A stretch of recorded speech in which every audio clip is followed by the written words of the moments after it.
They just want you to sit in your chair and go, hip hip hooray, for the Western press and the Western narrative, regurgitating the same old, every single day, without the truth.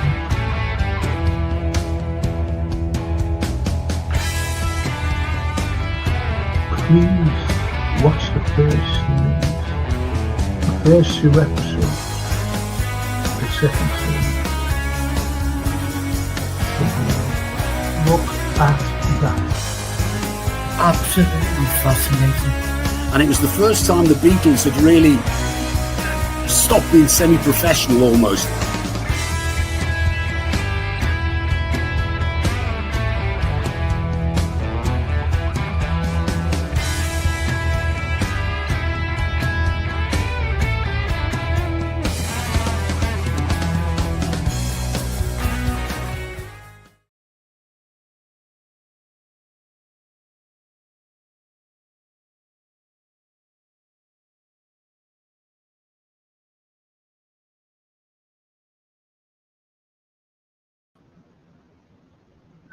Hey everyone, sorry about this.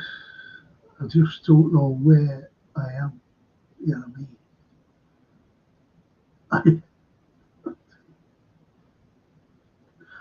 But anyway, good evening everyone. It's good to see you all, and let's try and have a good evening about everything. Everything.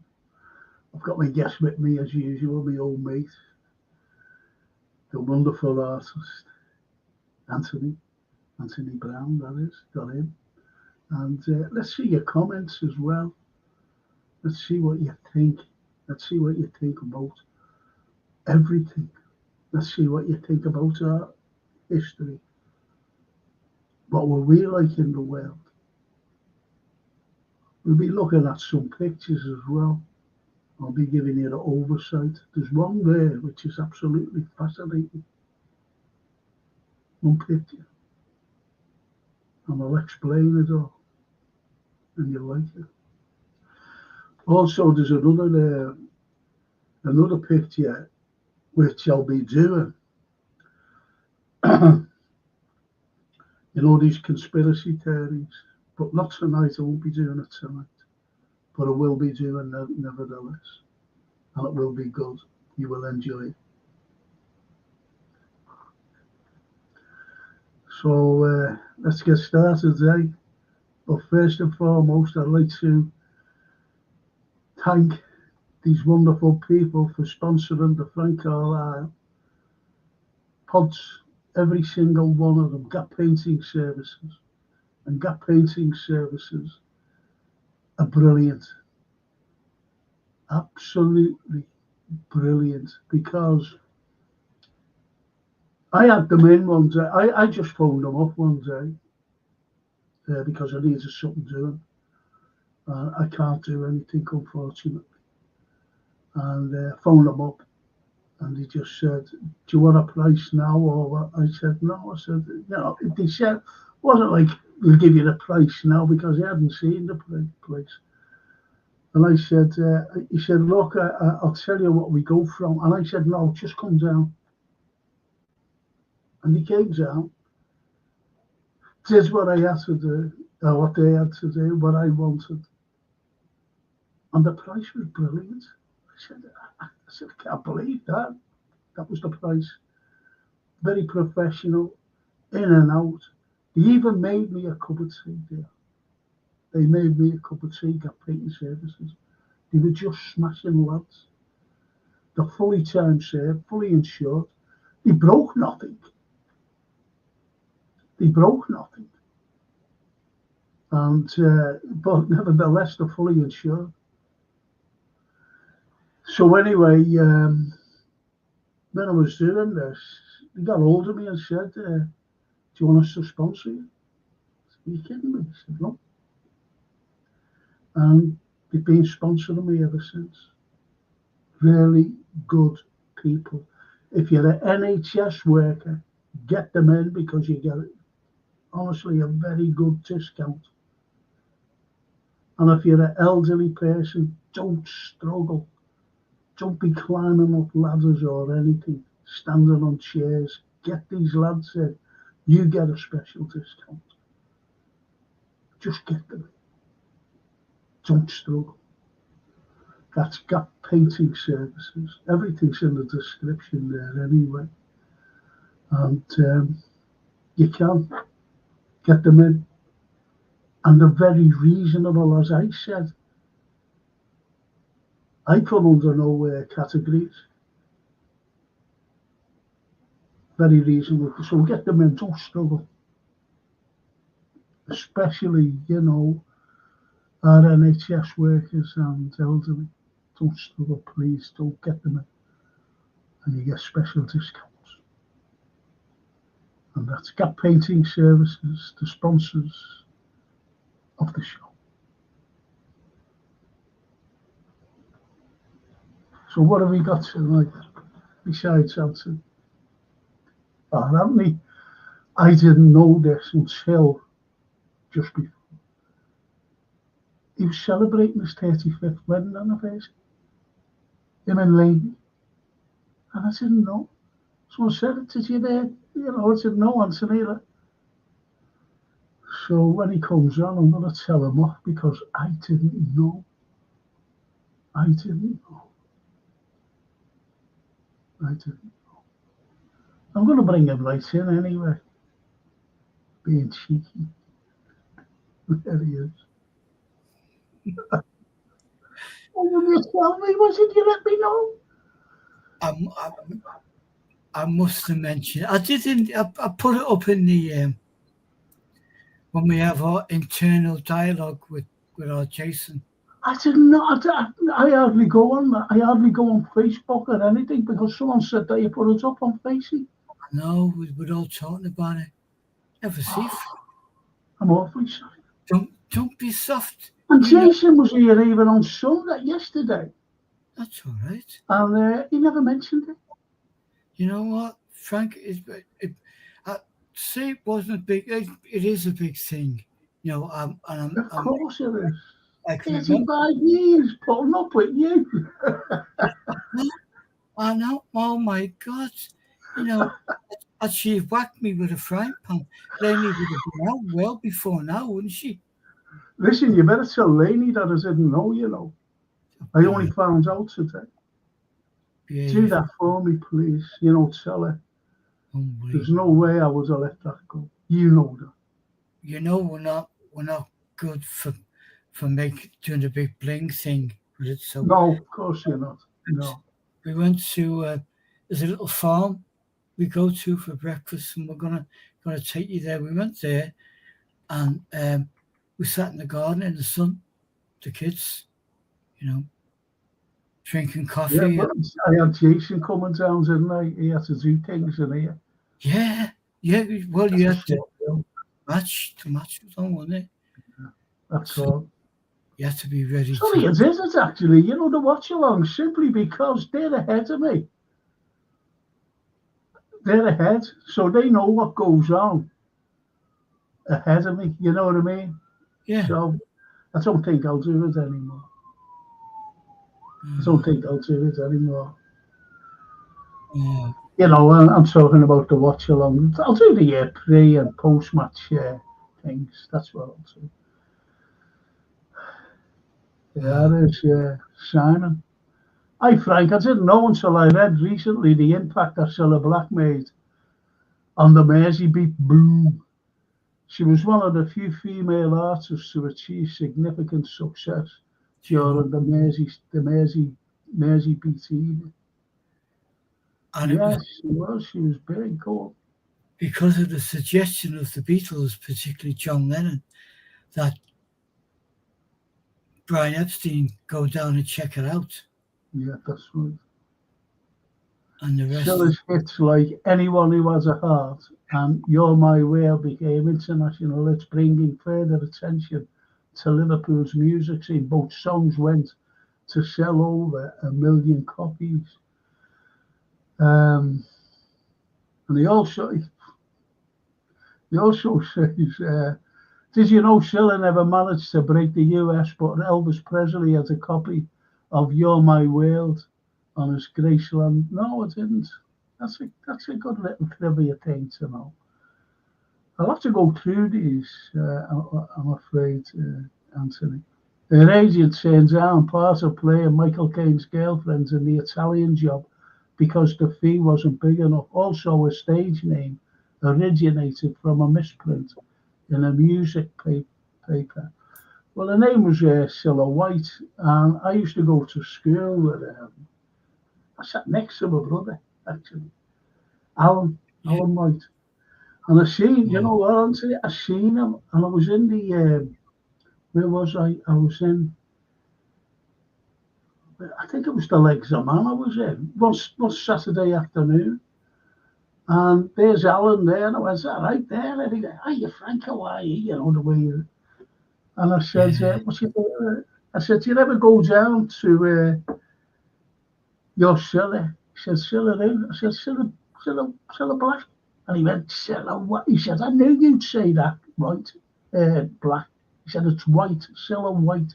Because he went mad that she changed the name from White to Black. Yeah. Oh, it's a strange one, but that's how fame is, isn't it? Some it might not have been her idea to change it, but you go along with it. But I know I never met. I met her brother John. Now when we were doing the Scotland Road thing, and John was lovely, very very quiet, and he just came in and he said, "That's for you." And there's a photograph of the flat on Scotland Road. Yeah, over the shop. Yeah. Yeah, and I thought that's I went to, as I said, I was at school with Alan. I went in there. And his mum used to sell stuff at Grady. Yeah. Along Great Ormond Street Market. See, it's go on, I'm sorry, Uncle. I'm sorry, Frank, to interrupt, but all I was going to say is the unfairness really is that anyone who moves out to Liverpool because of their career, Jimmy Tarbuck, the Beatles, Cilla, whatever, is immediately got an onslaught of people to say to turn their back on us. But of course she hadn't, and they hadn't. No. No. The Beatles, you know, any of them, I've got to admit, Ringo Starr, though, he's turned his back. Do you know when he appears in 2000 for the Millennium? Yeah. I forget what I don't know whether I was giving a talk or whatever, and he was him and that Dave Stewart. Yes. Ringo was Dave Stewart. Yeah. And I was passing this like room in St. George's Hall on the evening, you know, like it was around tea time, what we call tea time. And I was leaving, and then he had talking about here, Liverpool. And that Dave Stewart said, you know, I don't think, I don't know, something derogatory it was. I'm not going to say what. And Ringo Starr was agreeing with it. I thought, you don't do that. You don't. And okay, now there's the other fella, George Harrison. He used to come up incognito. Yeah, with a big pull a hat down, coat, put the collars up, and just sit in the corner, have a pint. Yeah. No, that's George. Yeah. Then, you know, we know that Paul comes up at least 4 or 5 times a year. Yeah. And keeps lipping going. Yeah.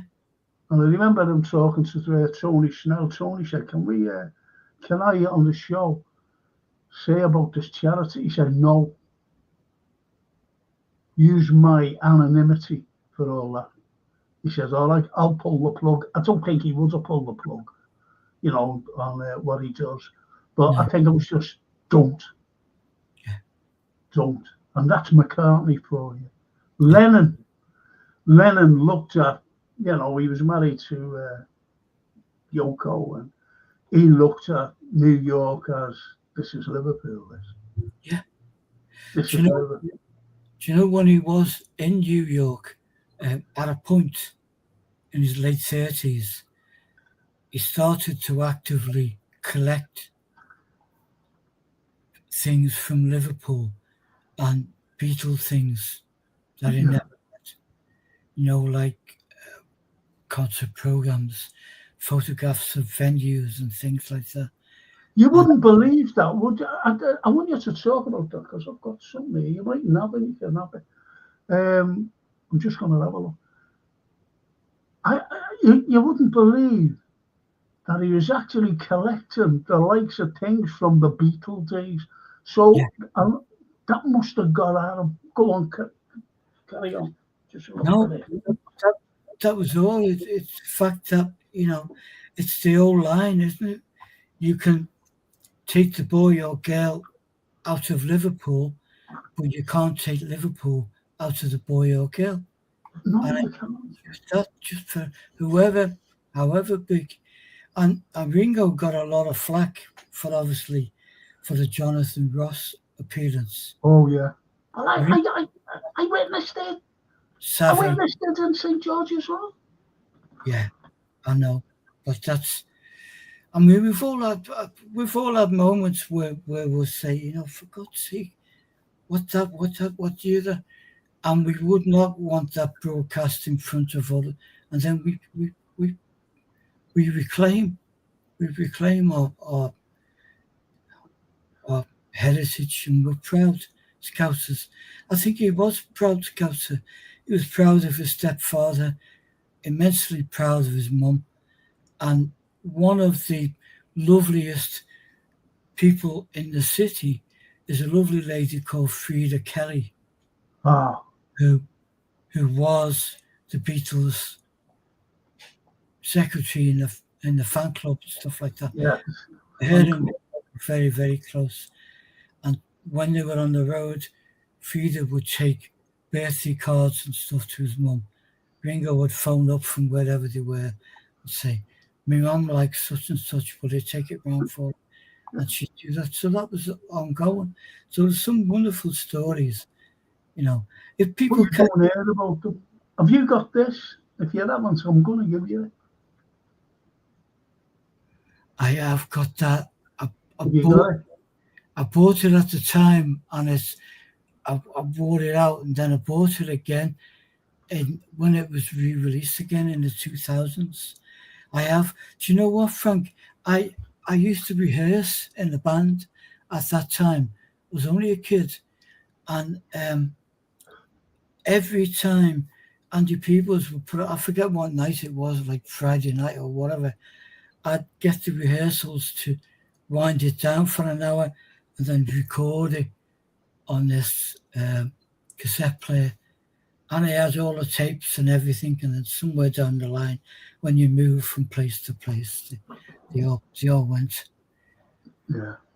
I was one of the most powerful interviews ever.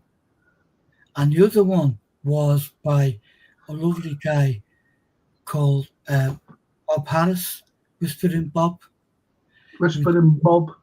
Yeah, he did the old grey whistle test, which was absolutely so educational for music fans.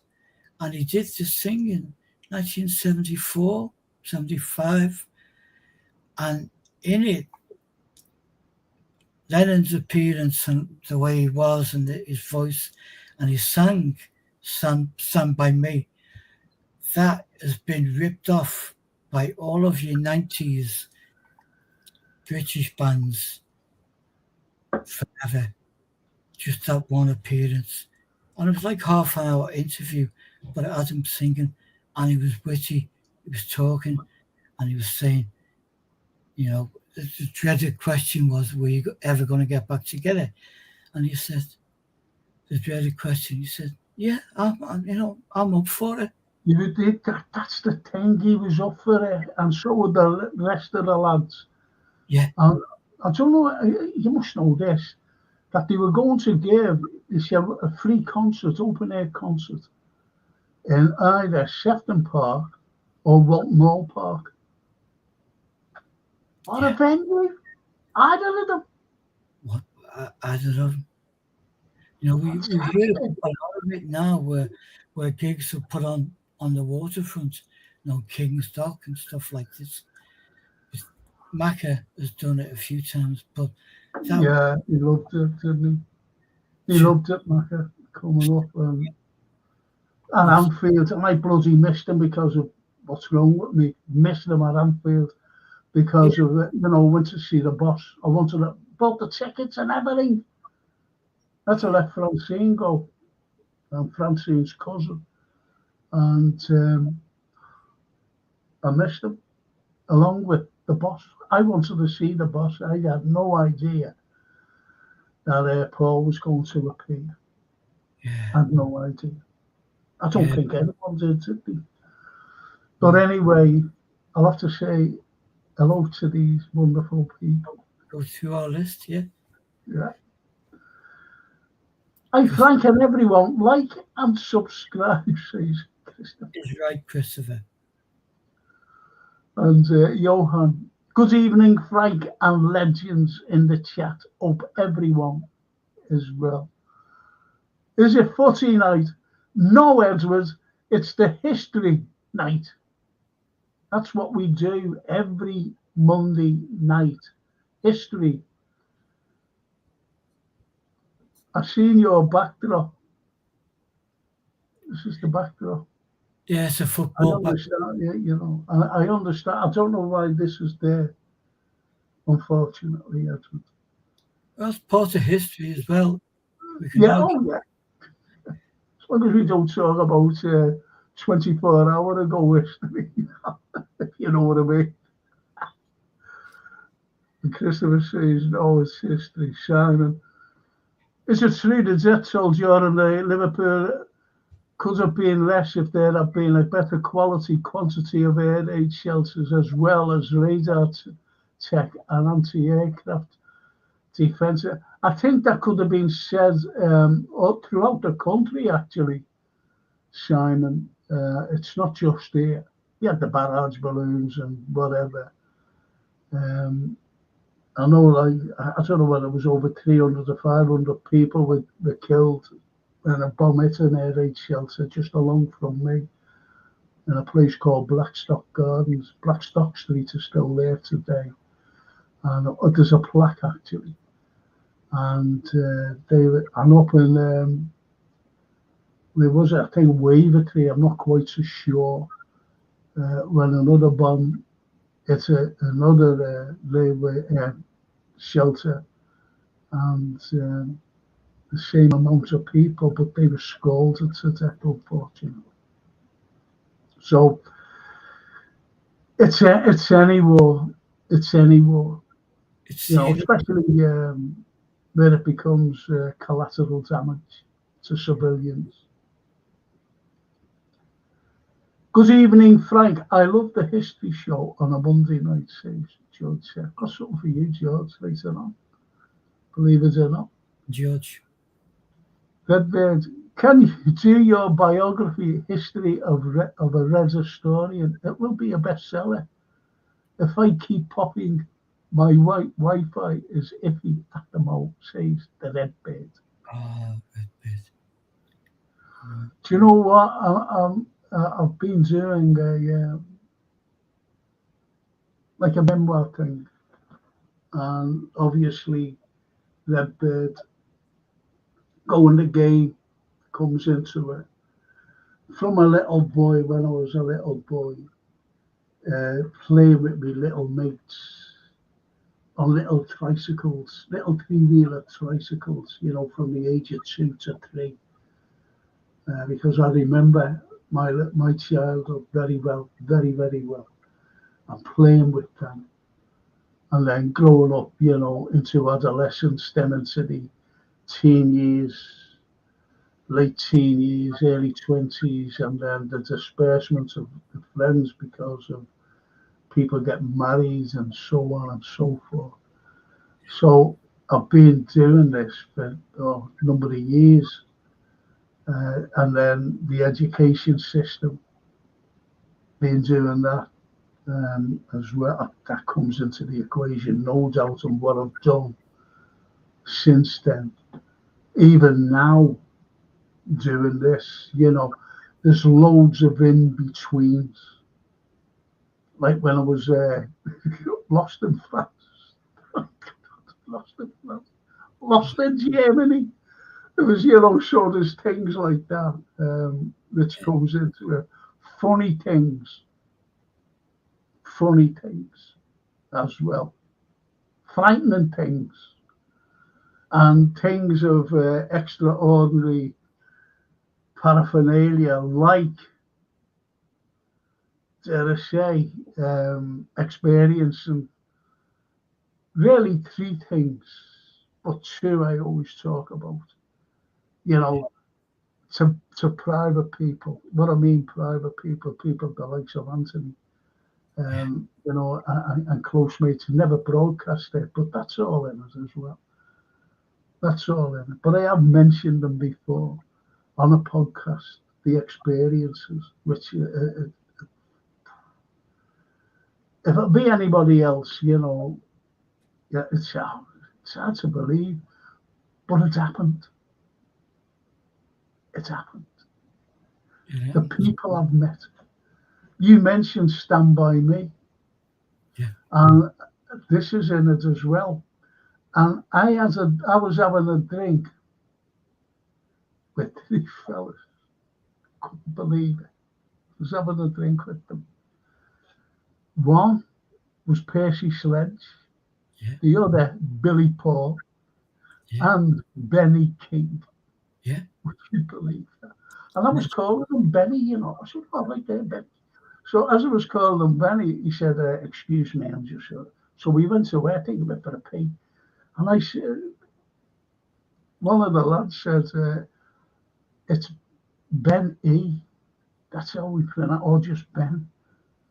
I said, that's the way we pronounce things, But when he came back, I said, listen, I apologize for calling you Benny. And he said, hey, presidents of the United States call me Benny. No problem. No problem. That's him. No, who believes that? Kansas Stanton. Yeah. Give me a kiss. That song, it's like unbelievable if you think, right, sit down and write a poem, a book, a song, just one that's going to be remembered for generations. And he wrote many, but that one is like, wow. Well, I mentioned to Benny. Did you see the way? Did you hear the way I said Benny? Well, I said to Benny, I said about Lennon and the cover version of Stand By Me. And he said, do you know what he said? He said it was very emotional. The way he said it. Very emotional, he said. Yeah. In other words, he loved it. He loved it, yeah. I think it was a quote by Vincent van Gogh, who said, if a thing is done in love, it's done well. And when Lennon covered that song, it was pure love for that song. Yes. I mean, when did it originally come out? Something like the 50, 59 or 60, wasn't it? Maybe. Yeah, it goes back to the early, I didn't realise the late 50s. I thought it was like the early 60s. Yeah. But nevertheless, it came out. It was one of the greatest songs ever recorded. Yeah. And he said it brilliant. And then Lennon came along and did the cover version, and wow, absolutely brilliant. You met the genius who wrote, and I did too on the same night. Wow. It's hard to believe, though, isn't it? What I've just said about meeting those three iconic things, given on another occasion, was it that occasion? I don't know, or the night before. Jane Russell a kiss. Yeah. Jane Russell, I couldn't believe it. Oh, yeah. Yeah. Unfortunately, she died soon after that. Not Yes. because of my kiss, might I ask. Not because of my kiss. But just getting back to what the Redbird said, the Redbird, they're all learned, especially the football as well, where we had mad times, really, and they're funny as well. And I'm Yeah. talking about a thing that just happens, and they are funny, honestly. Do you know what? I think that should and could and would be put into a video. A couple of episodes of whatever you want to call it. If we know some wonderful people, but someone who is actually um, I think that's a great idea. You've just hit the nail on the head there. I'm telling you now. And I'll I tell you for why. We could actually film inside where I was talking to the likes of those three, where me and Jane Russell, yeah you know, and also, with Candy Stout. yeah yeah You we do. know, no, it wasn't Candy. It was, You test the water by putting it on YouTube uh, and say for a complete version, be on DVD or whatever. well, how about this then? I got a message. I think you must have read it if it came through. It came through today. A message of some author, and he wants to meet up with me. Strangely enough, an author. I've got a clue where he's at, and he said I'll be over on between the 20th in Liverpool and the 29th. He said I'd want to meet you. So, He said so. So I've sent him a message. yeah, The details. yeah. I wasn't sure how you'd react to it, to be honest, Frank, because you and I haven't talked about it. It's your business, and it came through Jason and stuff. But I know. But I didn't see it until today. The message. Yeah, Where is it? Fully. And yeah, this fella. Do you know what I thought it was? I was on a fella there named Challoner at university, but he was an astrophysicist. He was, these astrophysics he was studying, whatever. And I thought it was him because he more or less got the same name. I just glanced at it, and I realised it wasn't it, but it was this author. So I'll just see what he wants to. I know brilliant. he wants to talk to me. He's watched me actually from wherever he lives. He lives abroad, and he's been watching me, on film and things. And he really wants to speak to me.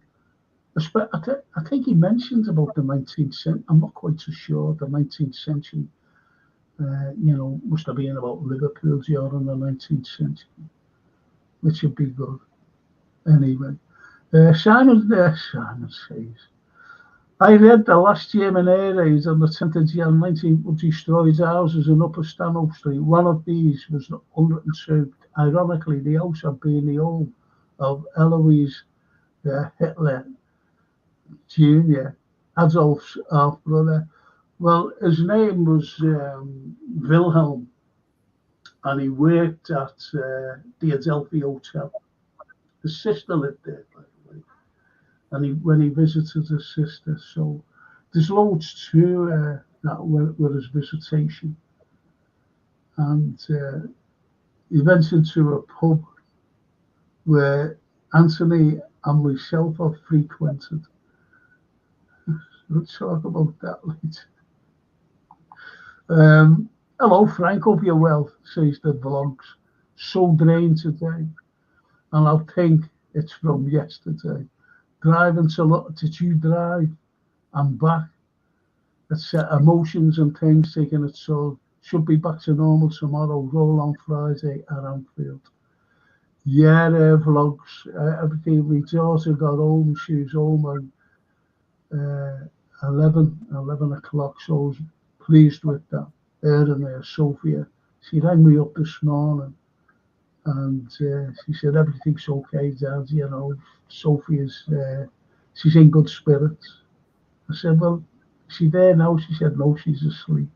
But this was this morning. But she was in good spirits.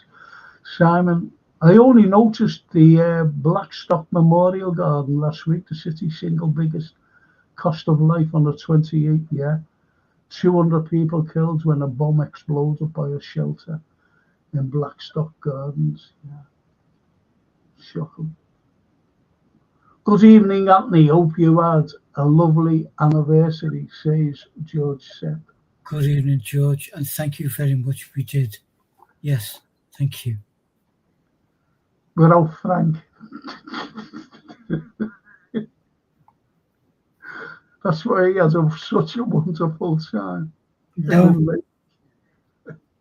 No, if we were loaded, we'd have bought somewhere right and would have all been there. But you know, that's not Laney and I's scene, Frank.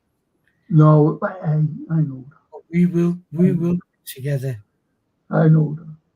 All of us. Anyway, Christopher says, "Hey, Anthony, congratulations! 35 years of the Scotch champagne for Scotch beer and champagne for lovely Lane." Thank you, Christopher. Thank you. Good evening, international artist Mr. Brown. Belated happy anniversary wishes to you and Mrs. Brown, says Johan. Johan, that is wonderful. Thank you. Your kindness exceeds. No, thank you. That'd be lovely. Yeah. Lovely people. Yeah. Steve Mulholland, good friend, this lad.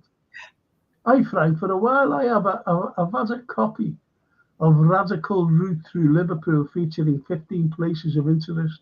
I would like to share it somehow. That would be great. I'm sure there's one of Che Guevara. I'm sure of it. That would be great, that stay, mate, Stephen, honestly. Hello, Tony. Happy anniversary, says the vlogs. Thank you, vlogs. Happy anniversary, Anthony, the Redbird. Thank you, Redbird.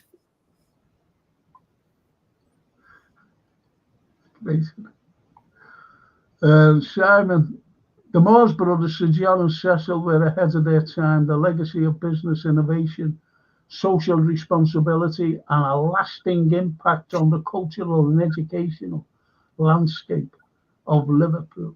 Yeah, the Moores, a lovely family, really. And Anthony and myself will be doing something on philanthropy in the very near future. In the next couple of weeks, we'll be doing it. And I'm going back to the past. We'll be going back to the past and to the present, because people don't realise the philanthropy. We mentioned a lad before, a lad named Paul McCartney. He's a philanthropist for Liverpool. Yeah. You can't get away from that. He's a philanthropist. So, it's things like that we'll be talking about, from past and present. Yeah. And I'll be talking about our Gerrit lad, James. Be talking about him and what he does today for people. Incredible what he does. It's people like this in the present day. Simon, Sir John, the people's man, down-to-earth personality and commitment to the community earns him the respect and affection of many Liverpoolians. Yeah, John. Yeah, he did. John Moores, yeah.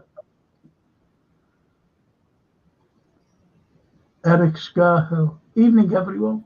Evening, Eric. Evening, Eric. And Toscana. Ciao, Franco, Anthony, and everyone. I hope you're all well. Happy anniversary to Anthony and your good wife. Sorry, I don't know her name. Her name is Elizabeth Taylor. Or is it Taylor Swift? I'm not quite so sure, Anthony. No, Taylor Swift, pin that one. Toscana, thank you very much. My lovely wife's name is Lorraine, known as Lainey. Or Lainey.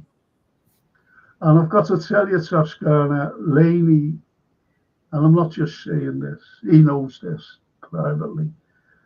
Lainey is such a wonderful lady, and I mean a lady. That's all I'm going to say on the matter. Grew up with me all these years, Frank, and you know what I'm like. You know what I'm like as well. Go. Do you know what? I'll tell you what. That's that's in the memoirs. You know, going down and when I was given a talk and coming out of that other place over in I forget, Oil Lake or somewhere where I was giving a talk as well. Coming out, and she Yeah. bringing us over to the car in the car park. There it was. And we had another pint.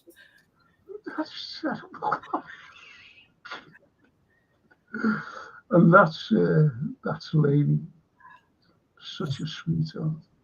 Anyway, the vlogs. I wonder where else they has air raid shelters in the city. I know my great grandmother went in one in Stanley Park. I think it's all filled in now. Her house was bombed.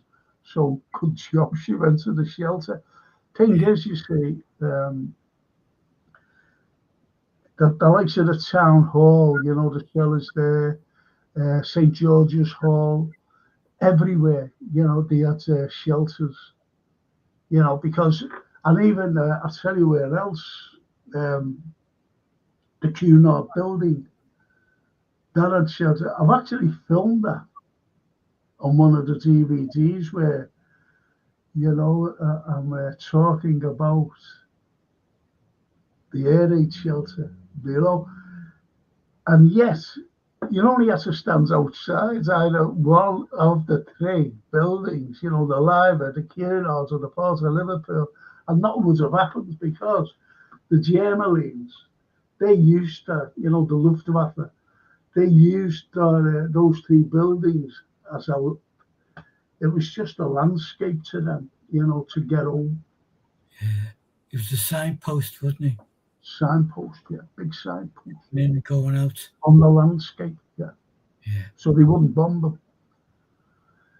them. It's sad to say that Silla, Tarby and Doddy were all fans of that witch, yeah. Well, Doddy was a friend of both Anthony and myself. But I understand what you're saying, but he wasn't so much. We know Silla was. We know Tarbuck was. Even, a couple of his names just escaped me. Who was the comedian? Let's bomb the bastards. Oh. What was his name? His name escapes me. Very famous. Liverpool lad. DJ. Comedian. Okay. God, man. Jody never wore his politics like a badge, did he really? He didn't. Jody? No. No. It was to do the job, do the best possible job. He was not leaving the theatre, and it wasn't about money. It was about watching people laugh. Yeah. And he'd say things. Look, it's how my family, believe it or not, they supported the Conservatives. You know, especially my grandparents, because they believed that they had the money and they allowed like immigrants, like the Italians. They were good to us, and they just were. As I grew up, I knew nothing. I used to walk around, hadn't a clue, as a little child, a little boy, and we used to follow the group, with, coming around where we lived, going around, and all singing, vote, vote, vote for Bessie Braddock. She is a woman and a man. Now, as a little kid, you don't know anything, but as you get older, you start to look at politics in a big way. I did anyway.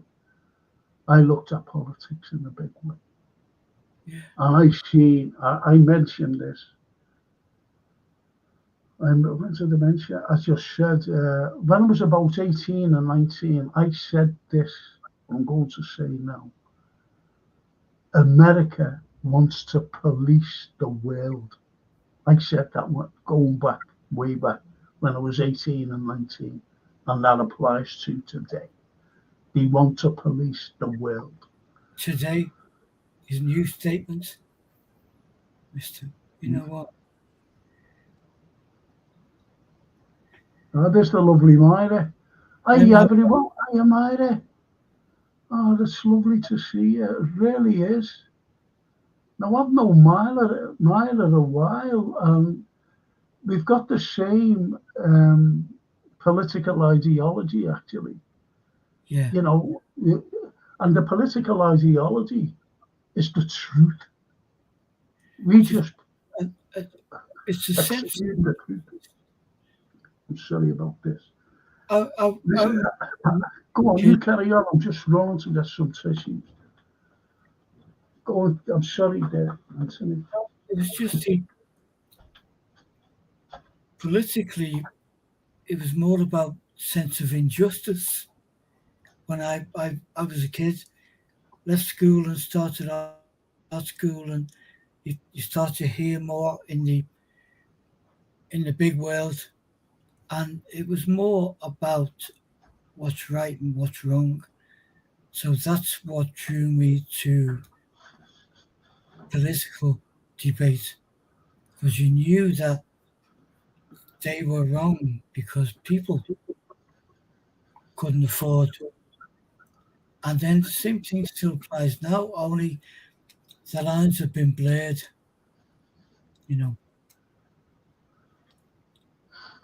Oh, that's better. That's better. That's better.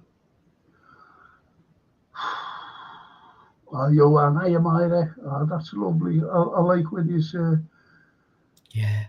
Say hello to each other. Simon, Brian Epstein played a pivotal role in the transformation of the Beatles, both in their image and rise to the world fame, without taking, what's that, MGT, without taking, whatever that is, 1961, they would have secured a recording contract with EMI. No. People, recording companies refused the Beatles. Yeah. Well, there's a wonderful story by Bill Harry, who was a gentleman who started the Merseybeat paper. And he went to art school with John Lennon and Stuart Sutcliffe. So they were friends. So when the band started, he would report that they were playing at such a gig. But when Epi was trying to get them a record contract, again, there's a little bit of what happens with the northern accent going down to BBC accent London when you're automatically dismissed. And he went to see 3 directors of EMI, record producers, and all 3 turned him down flat. And only one person that was left for him to see was George Martin, who was away on holiday at the time. So Epi had this plan that he basically said to EMI, who their thing was to sell a lot of records. He said, my father owns the two biggest record stores in Liverpool. I will tell him not to stock any EMI stock unless you arrange a meeting for me and George Martin. And that's what happened. George Martin got back from wherever he was. He didn't like the group particularly because he too felt it was a bit rough. And yet he liked the way they bounced the humour, bounced that off. Well, anyway, I've had enough of the Beatles now. It's like the fucking Beatles. I'm sorry to swear. It's become like the Beatles show, this. I'm sorry, Simon. I'm going to bypass the comments. Sorry about that. I've had enough of the Beatles, and so has happened, I suppose.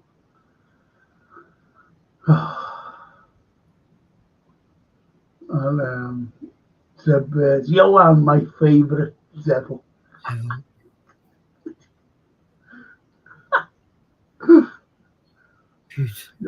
Good evening, legend, to the Red. Toscana, Shane John let Yoko dictate to him. Oh, come on. He never came back to visit his relatives, but they went countless times to Japan to visit their family.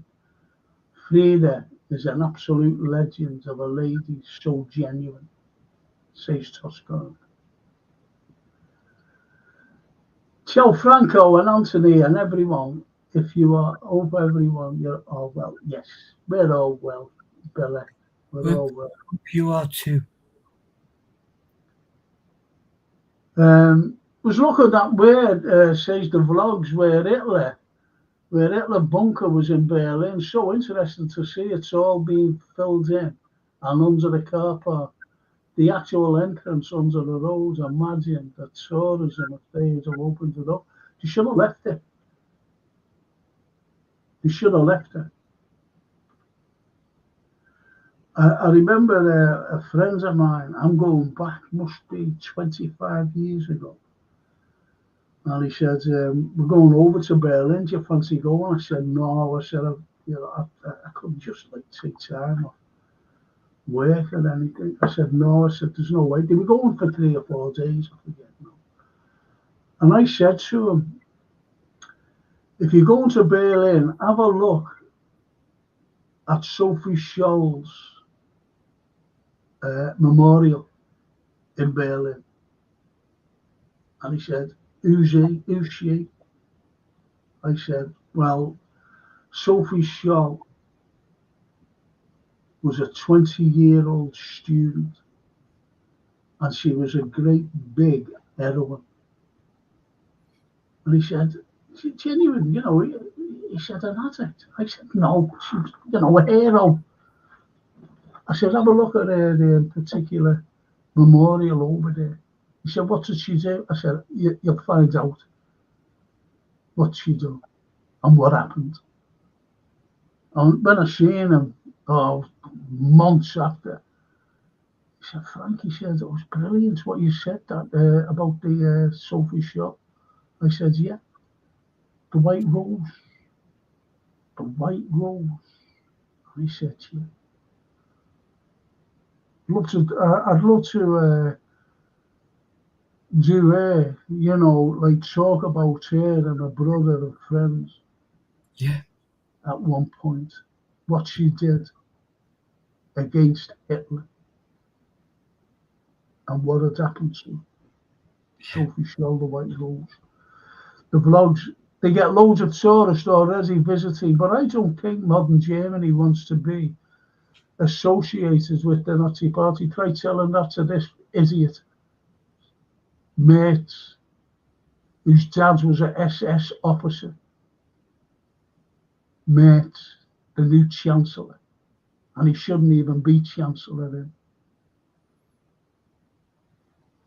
Big Russophobe. Dad's a Nazi.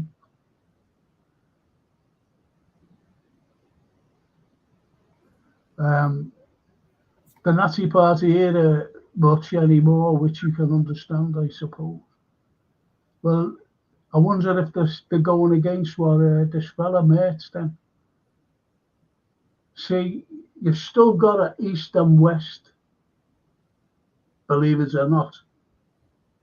There's still an east and west ideology.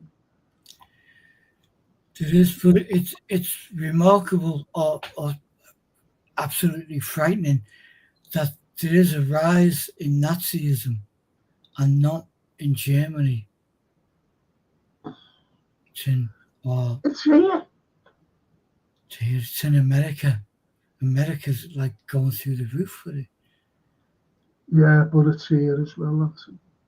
Look Because at the heads of the MI6. the powers that be make it accessible, don't they? I just want to know how this woman, there'll be a load of spin on it, why she's head of the MI6 come October. Head of the MI6, a woman whose granddad was known as the butcher of Ukraine. Think about what we're doing now and Ukraine. And yet, the affiliation between her and Ukraine, that's what sickens me. About this. I can't say too much or we'll all end up in jail. Anyway, Bella Italia says, happy anniversary to his wife and Anthony. All the best on your 35th, says Bella. Thank you, Bella. Thank you, Bella, for that. She's lovely girls. Both Bella and Tosca. And Simon to the vlogs. After the end of World War II, Stalin said about Hitler, Hitler's come and go, but the German people and the German state remain.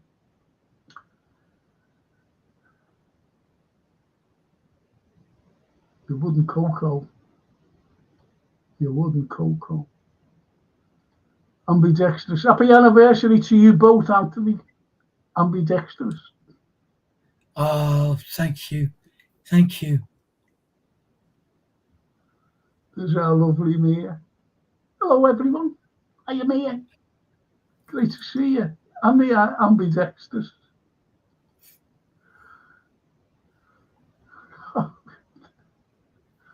I've never seen this lady before. TJ's work in progress. And she says to the vlogs, there was one under the school, I think, just off Derwent Road, 160 people, 66 people perished because of a parachute mine. Wow. I gave it was the 70th anniversary of the May Blitz. And they had a big podium up in the middle of Church Street. And I gave a talk. Nick said, will you give a talk? I said, but there was all politicians there. There was people from the entertainment. They were all in an enclosed space and old veterans. And I was talking to some of the old veterans later on. And some of them were in Burma.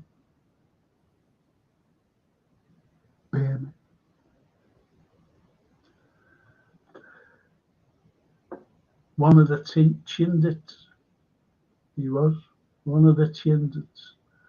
And some of the stories he told me, incredible. You know, and anyway, when I got up to get, they gave a round of applause. And John Conte was there. He was sitting next to Stan Boardman. And Stan said, have you brought your bed? And he said, what do you mean have I brought my bed? He said, because this fella goes on and on and on. Look me. He said, Frank, he goes on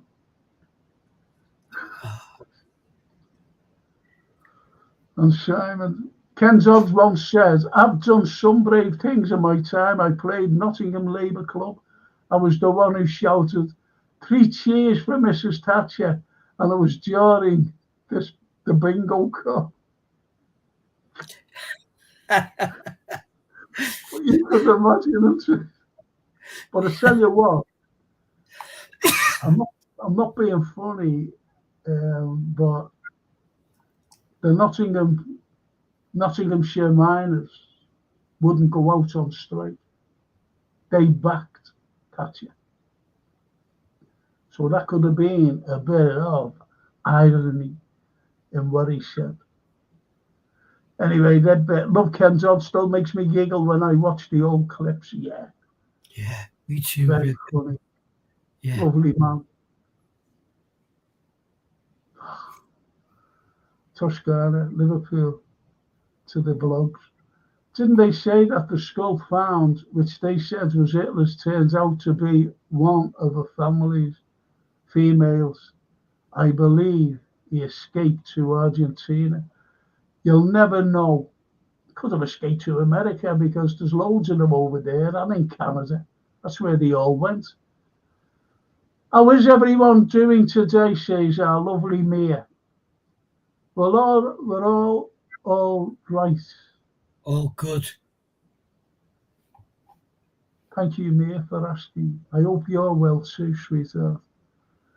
And Simon said, if you fly a flag in your own country, you're called a Nazi. Ironically, the foundation of the party was the National Socialist Freedom Movement. The real issue is today is ignorance. Listen, I'll just say this. You could be cancelled out and imprisoned if you shouted Nazis in this country. But if you shout Nazis for Ukraine, you get funded. Think about that. Think about that.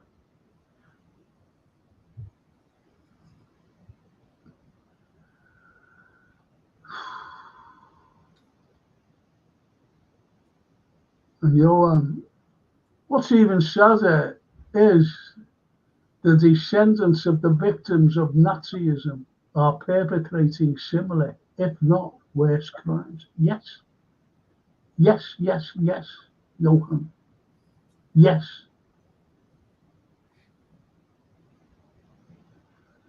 Bella.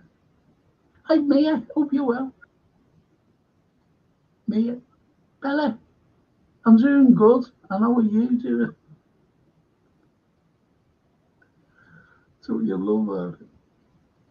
Just a reminder, Frank, about the Andorra Star. Just bear with me on this. George. Is that what you're talking about?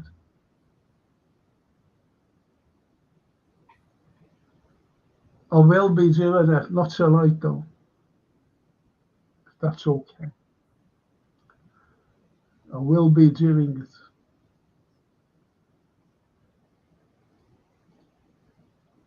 Is that all right for you? As I said, I've got something for you. Yeah.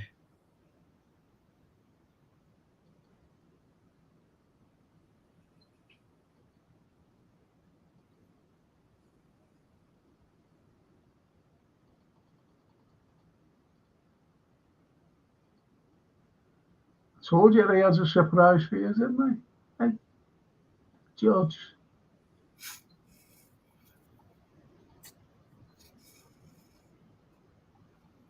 I wonder if RGA's home and he'd give us a break. I'm dying for a cup of tea. I really am. I feel dying for the scotch.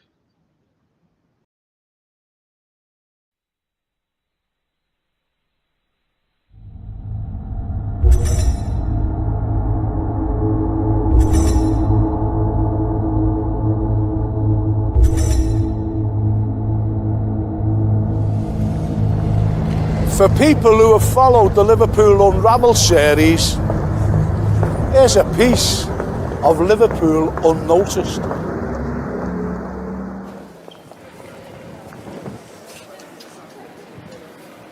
So you've lived in Liverpool all your life and you think you know your own city. Well, what if someone asked you to point them in the right direction for a little piece of Egypt? Where would you tell them to go?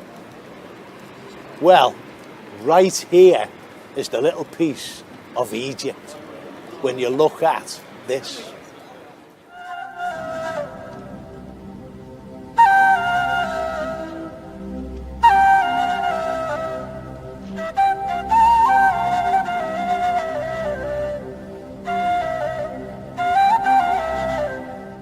We haven't only got one Sphinx, we have four, and they're right here on the grounds of Liverpool University.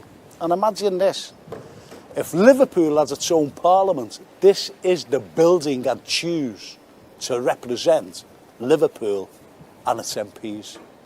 So come with me and have a look inside.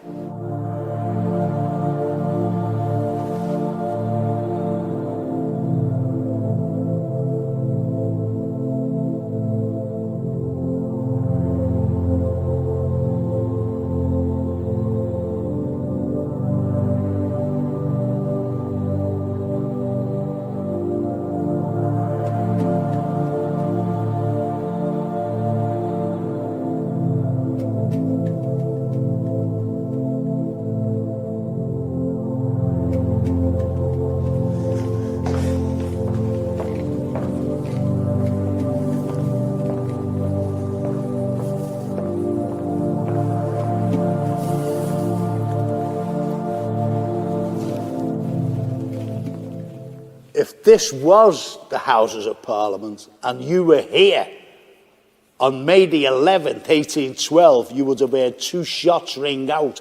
Bang, bang! There was deafening silence, and then chaos broke out. MPs started to realise that Spencer Perceval, the Prime Minister, had just been shot. Not only had been shot, he'd been fatally wounded. Two questions have to be answered. Why would anybody want to assassinate the British Prime Minister, Spencer Perceval?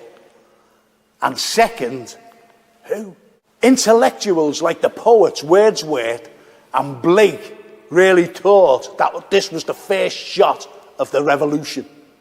Of course it wasn't, but there was one man who had a revolt against the British establishment, and in particular, our British Prime Minister, Spencer Perceval. The assassin was John Bellingham of Duke Street, Liverpool. We have to go back in time to the events leading up to May the 11th, 1812, and that tragic day, because John Bellingham actually traded with Russia, and his Russian agent went bankrupt. And unfortunately for Bellingham, he was thrown into a debtor's prison here, where he spent a few months.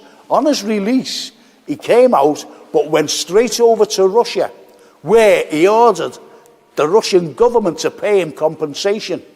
Unfortunately for Bellingham, he was thrown in jail there. And on his release from there, he had this terrible, terrible angst against the British government, and in particular, Spencer Perceval. And when he got no joy at all from the British government, because he wanted compensation off them. And unfortunately for him, he was getting no compensation off anybody. He even wrote to the Prince Regent. Prince Regent wrote back saying, "I'm sorry, I can't help."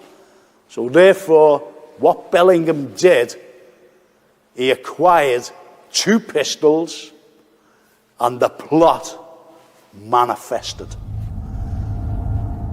Bellingham, on the 11th of May, 1812, went to the Houses of Parliament, and it was there that he jumped from behind a column as Spencer Perceval, the British Prime Minister, was walking down to take his seat, and he shot him. There were 2 local MPs who knew Bellingham. One was George Gascoigne, and the other, Bannister Tarleton. and it was they who apprehended Bellingham until he was arrested. Bellingham was tried and convicted of the crime and actually hanged at Newgate Prison exactly 1 week later on the 18th of May, 1812. We've only ever had one assassination of a British Prime Minister. Through sheer frustration and circumstance, Bellingham became the ultimate in political villainy by assassinating the British Prime Minister, Spencer Perceval.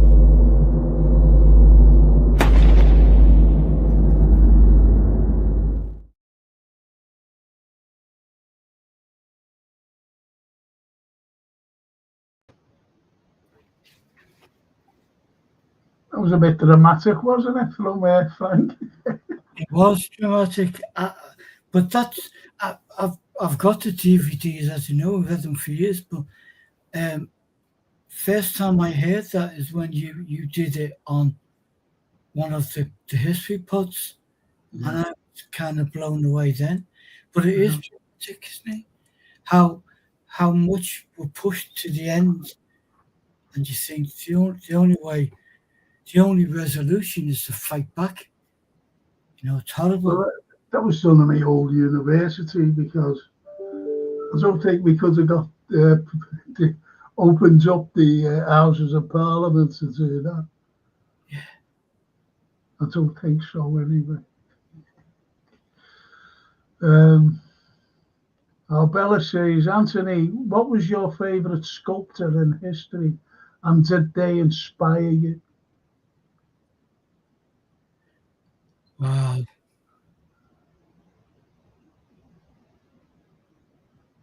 I think the finest piece of in May, my sculptor, forget his honours actually, some Italian in Florence. You see a lady, you know, besides David, everybody goes to see the statue of David in Florence. And it was, you see a lady and she's lying there, and she's got a veil over her face. Yeah. That's an incredible piece of sculpture. Yeah. I can't get over that. Unbelievable. A face and a veil over. Incredible. Yeah. I mean, like everything, all the greats, the pure greats, come from Italy. You talk Michelangelo, Leonardo, and onwards. But one of my greatest sculptors that I kind of took an interest in when I was a kid was a Liverpool-born sculptor called Arthur Dooley. Oh, okay. And as you know, with any art form, it's hard to bring in any kind of originality, because some people, you know, are blatant copyists, and some people, you know, it's hard. But I think Arthur was quite unique.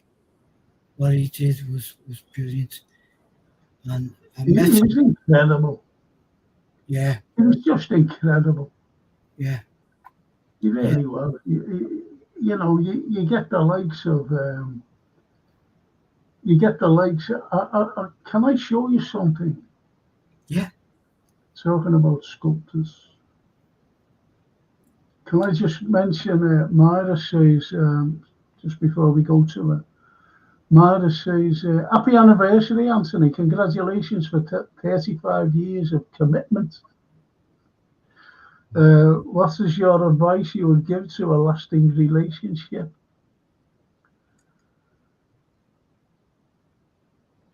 Just Doesn't know. be Do as you're told. That's sure that, you know, don't yeah. do as you're told. Maya, I wish I knew. We are different, but together we've been a team since, you know, 35 years ago. 6 months back, we did a series of exhibitions, and with each painting sold, I bought a suit. we bought the flowers, and it's just like that, yin and yang, whatever. And we've always been like that.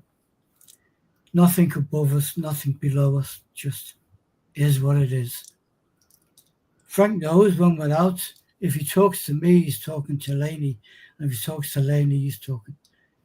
So that's true. That's absolutely genuine.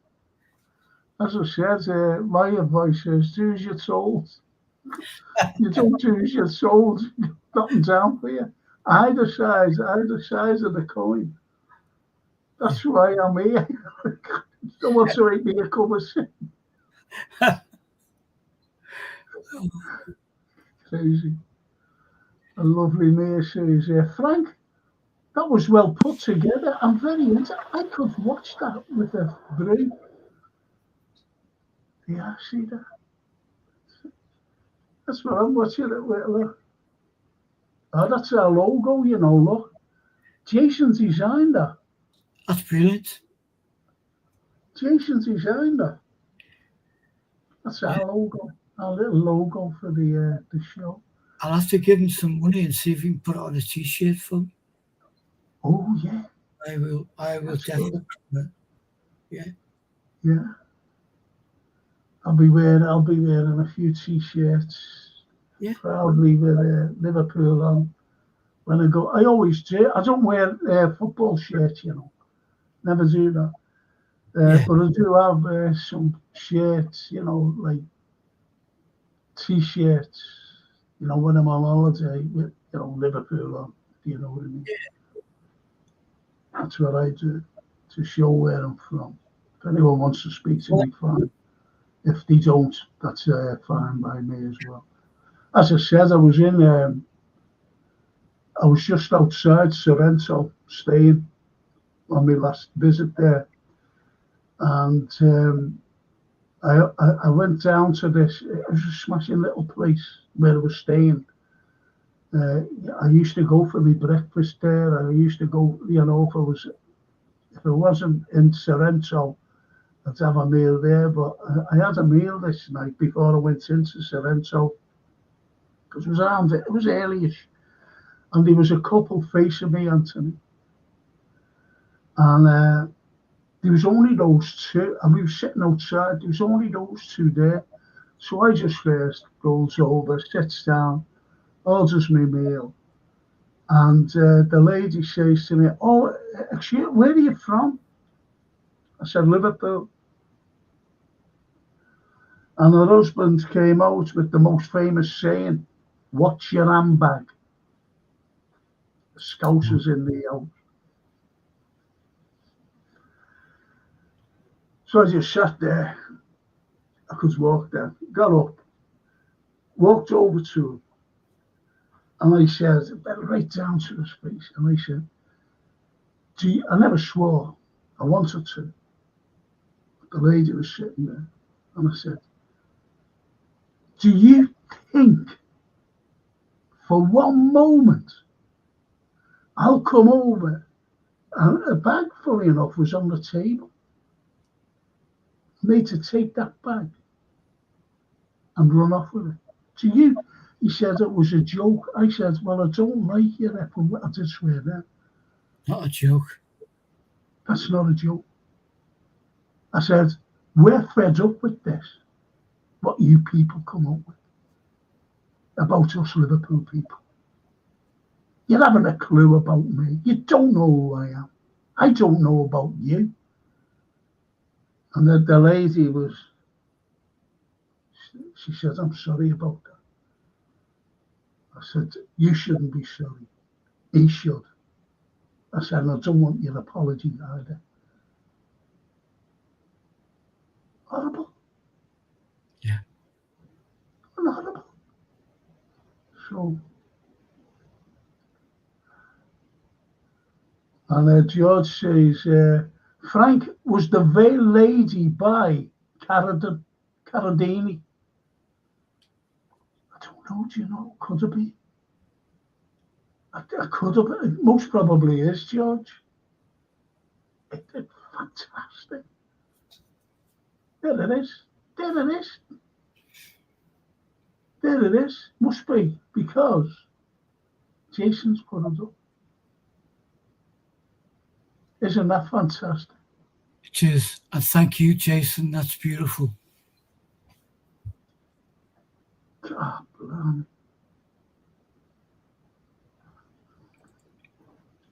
See, that's why you pick a fight with one of us, you pick a fight with three of us. Yes. Yes, you do. And our gang and our chat.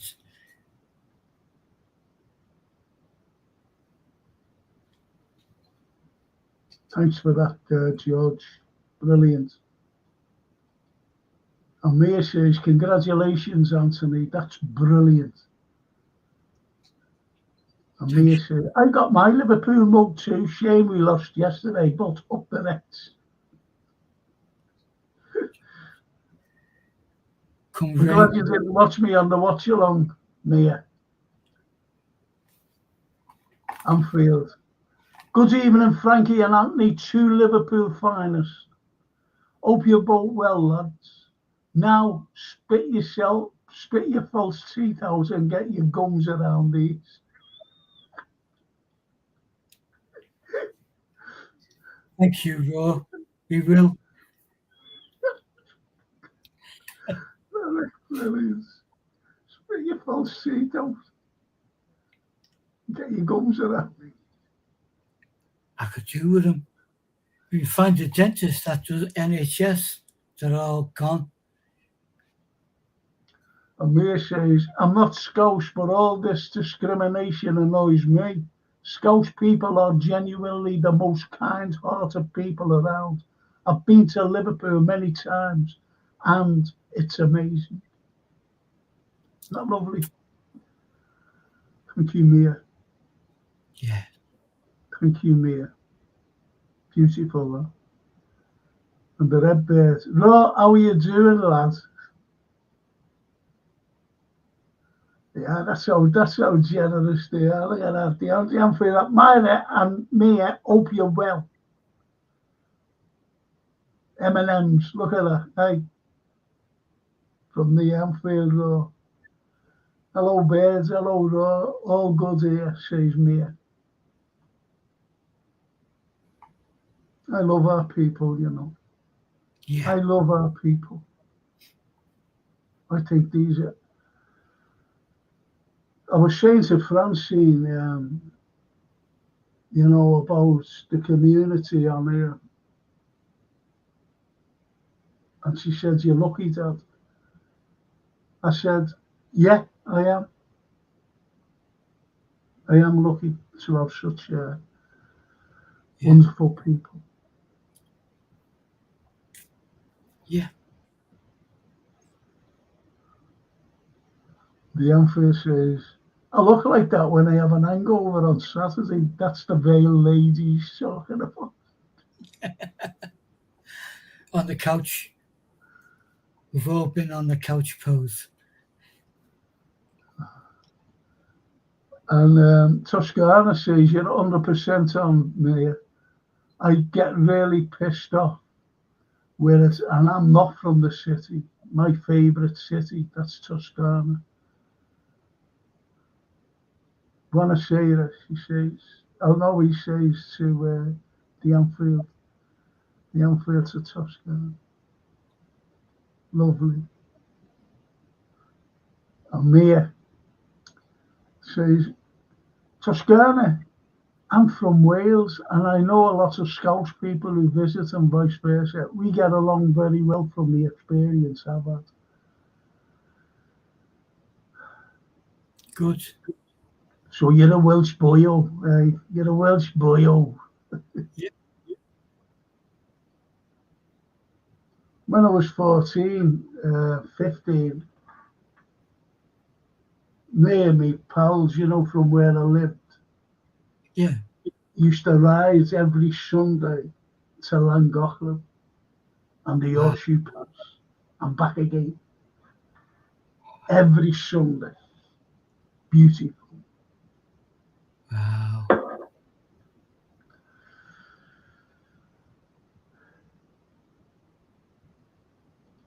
And my mistake, Frank says, George, just researched the sculpture Jason showed was San Martino, and it's not a lady, but called the Veiled Christ. Wow. Thank you. But there are a couple, George, veiled, statues, not just one. They're incredible. Yeah. It is a wonderful head and shoulders one, which has got the veil.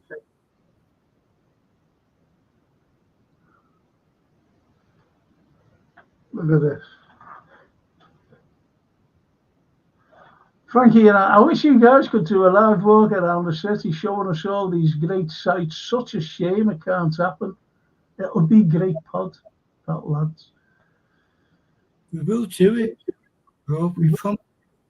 As soon as we can, we'll get out there. I remember there months and months ago, I said, I think it was last year, I said, I'm doing a walk this Saturday. Does anyone want to come? Let me know.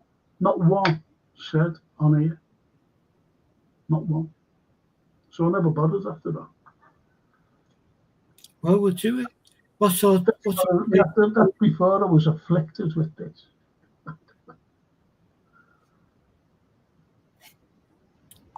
What do you like, Jason, with a camera? Yeah, Jason's good. What it out? Jason's good. Really is. But I know a couple of camera people.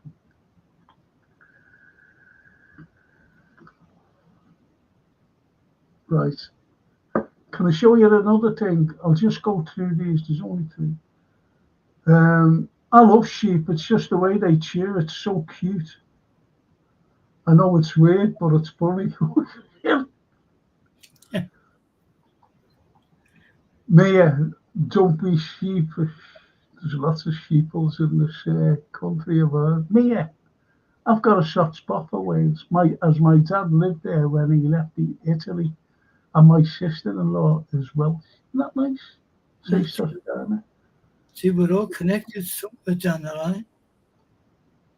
And the outfield, I'll come with you both. I've got to meet Frankie and Andy. I can be a sound, but of course you're a sound man. I'll tell you what I'll do with you. Come down when Anthony's coming over. I'll give you my address. How about that? Cool. I'll give you my address. Anfield Road.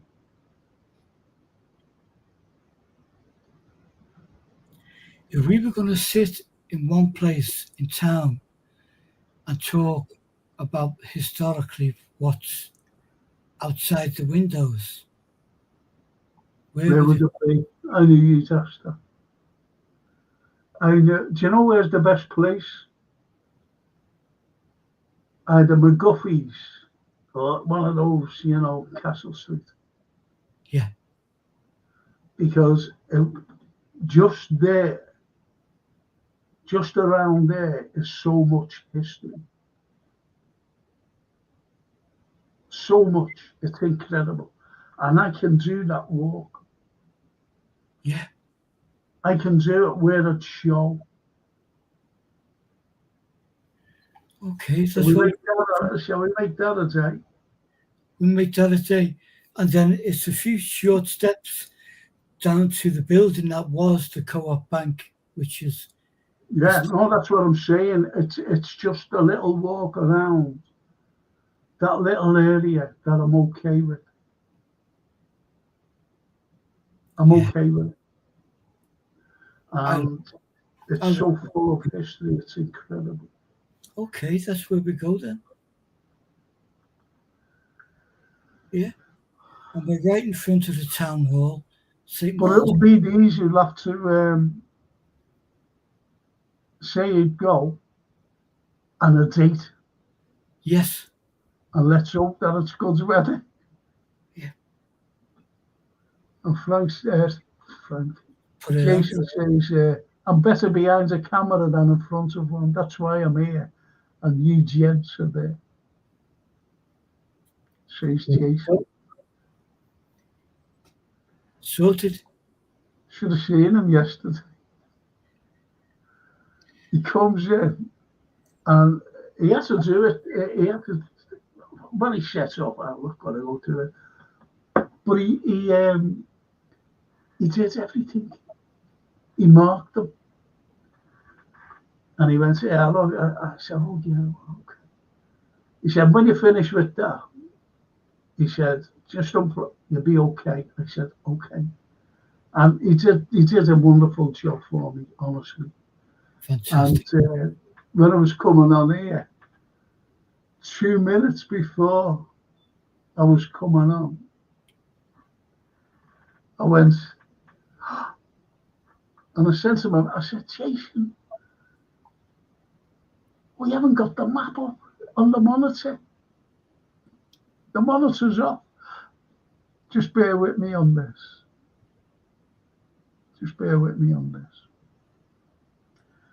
Because he put this up, right? I wanted this to go up, right? Yeah.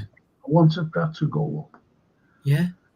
I never had it on the monitor because I have to put it on the monitor, not this one that you're looking at, but the other monitor. And then I remembered what he said to me. When you're finished with that, don't forget to plug this back in for your map. And it come on at 7 o'clock as I was going out, out loud. And that's what kind of a fella he is. He is. I'm going to show this.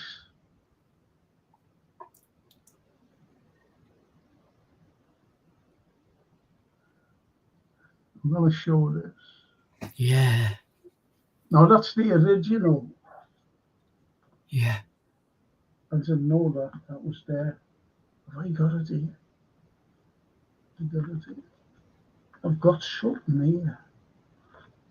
I should have. I don't think it's there. Now, that, ladies and gents, is the original frieze of St. George's Hall. I'm going to just bear with me. Please bear with me. Won't be a second.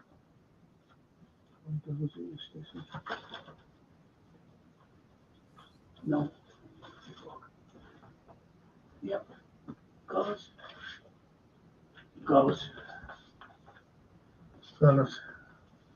So that was the original thing.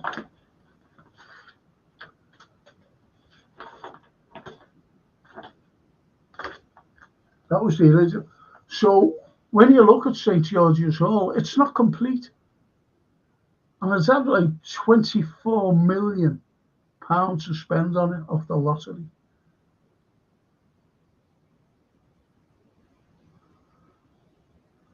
You know what I mean? Yeah. So anyway, our friend of ours, well, one lad was from Martin Foot, his name was. And I met Martin a few times. And he lives and works in Florence. Fantastic artist, sculptor. Fantastic. So he put in a proposal. He said, I'll do it all, the same size, everything in marble, with shipping cost, everything, insurance. It'll be sent over at a cost of 2 million. Right, 2 million.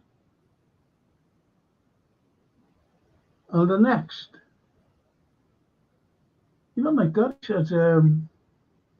said, I haven't heard from them. So I inquired.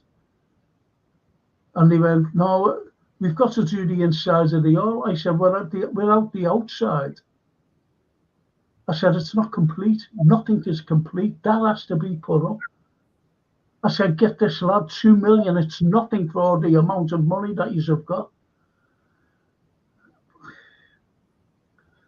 To be honest, I think it was like fucking money going to Zelensky, where that was going all over the place and you couldn't account for it. That's the way I looked at it at the time. But not like, I was talking about now, saying, Yeah. where's this money going? Surely to God, we could afford the 2 million for that. So anyway, when that fizzled out, our friend of ours, Anthony, came out and did this. Now, the original is on the top, Yeah. and our friend, I can't see. Can you see all that? No. Oh, no. Hang on. Hang on. Just a minute. I know you heard the bang there. It's nothing. Right. He wanted to do that. Tom Murphy. Okay. He wanted to do that. And again,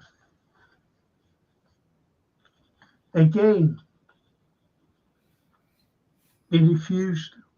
So unfortunately, with the way everything has gone, everything I'm talking about,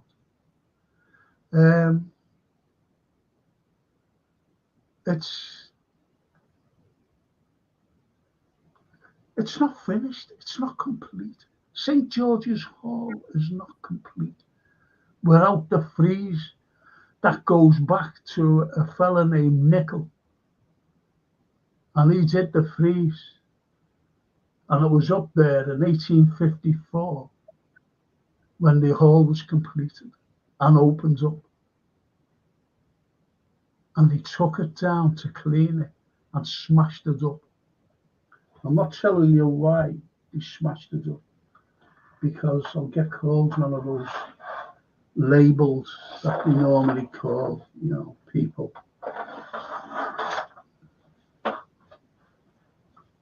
Know what I mean? I'm sorry about this. I have to get this.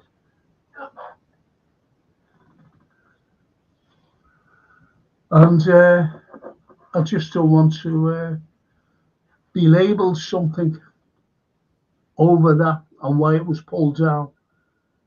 And I get a phone call. He said, Frank, he said, I want to show you something. There was 2 things that I watched. I was seen in a council yard, smashed up. One, he still has it, but it was still smashed up. You couldn't do anything with it. And that was the frieze of the hall. And the other one, and I picked a piece up. And I said, even now I regret. I said, I'll bring that home. The fella said, yeah, bring it home if you want. And it was a piece out of, the big lamp stand in front of the Mersey Tunnel, which they're putting back today. Yeah. They're putting it back after all these years, taking it down, done nothing with the stupid thing anyway. They done nothing with it. That was the stupid planning of the city planners. Done nothing with it. They could have just left it there, the original Art Deco black corrugated lamp. But anyway, they're putting it back today. Not the original, the copy. I always remember years ago, and the BBC had me on the telly, and they said to me, what do you think that an American, usually American, wants to buy the original for his driveway, Strawberry Field Gates?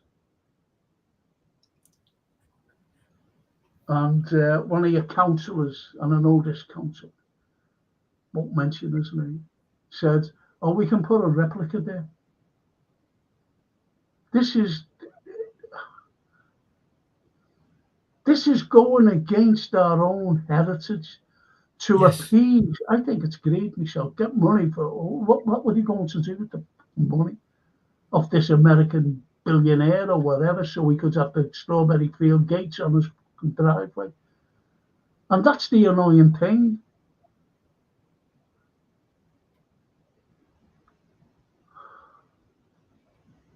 It's so sad. Yeah. I've been through hell with these people. It's just money Hell. to earn of money. You know, Frank, there's 4 suitcases full of ready tenors or whatever, 50s. Will you do it? And he's, no, Absolutely. not doing it. Absolutely.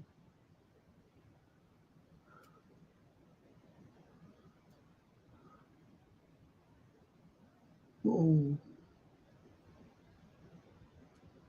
I'm sorry, lads.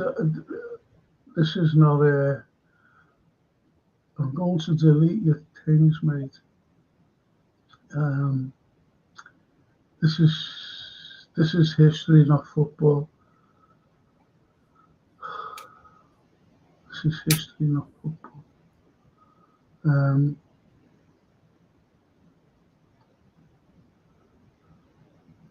Let's see where I'm fit. I'll come with you both. I've got to meet Frankie and Anthony. I can be a sound man. Okay. All right, Ro, we'll give you advance notice when we're planning. And Mia says, raw Toscana. Yes, the thing I love about Wales is wherever I go, people say they like it and don't say much negative stuff about it. Of course they don't, Mia. Wales. George says, Anthony, that one you described was exactly the one I thought. Thought it was a bust with a veil. That's That's the Carradini one. Yeah.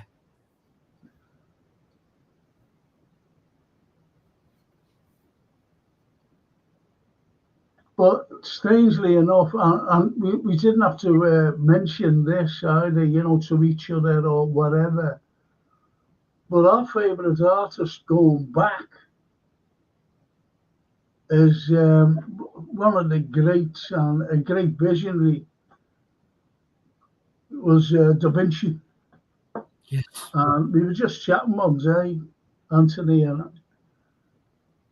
I said about Da Vinci being my favourite. He said, mine too.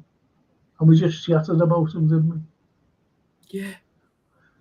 And that's the beauty of everything. Sorry, Anthony, go. No, I was just going to say there's been 1,000,001 styles of things, but they have never bettered his work. No one has. And I don't foresee anyone will. No. I'm from the north, says Mia, so my accent isn't as strong as the people down south.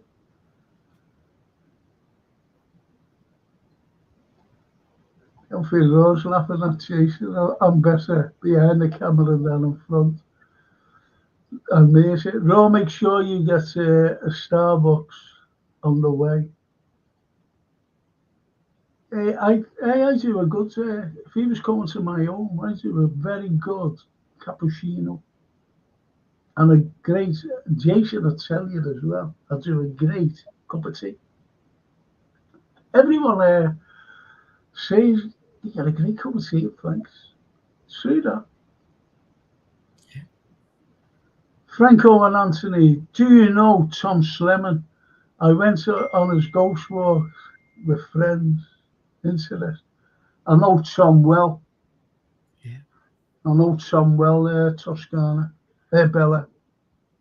I only He know. wanted to put something in it. I said, no, don't you dare. Yeah. I love his books. I love his work.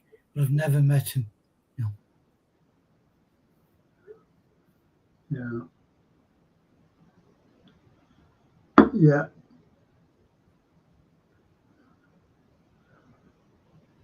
Yeah, no Tom. No Tom well.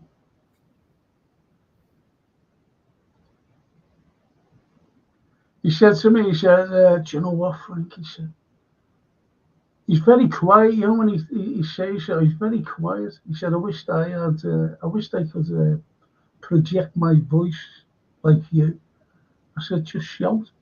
He said, oh, couldn't do that. Because he's a very quiet man. He's a lovely person, actually, Tom.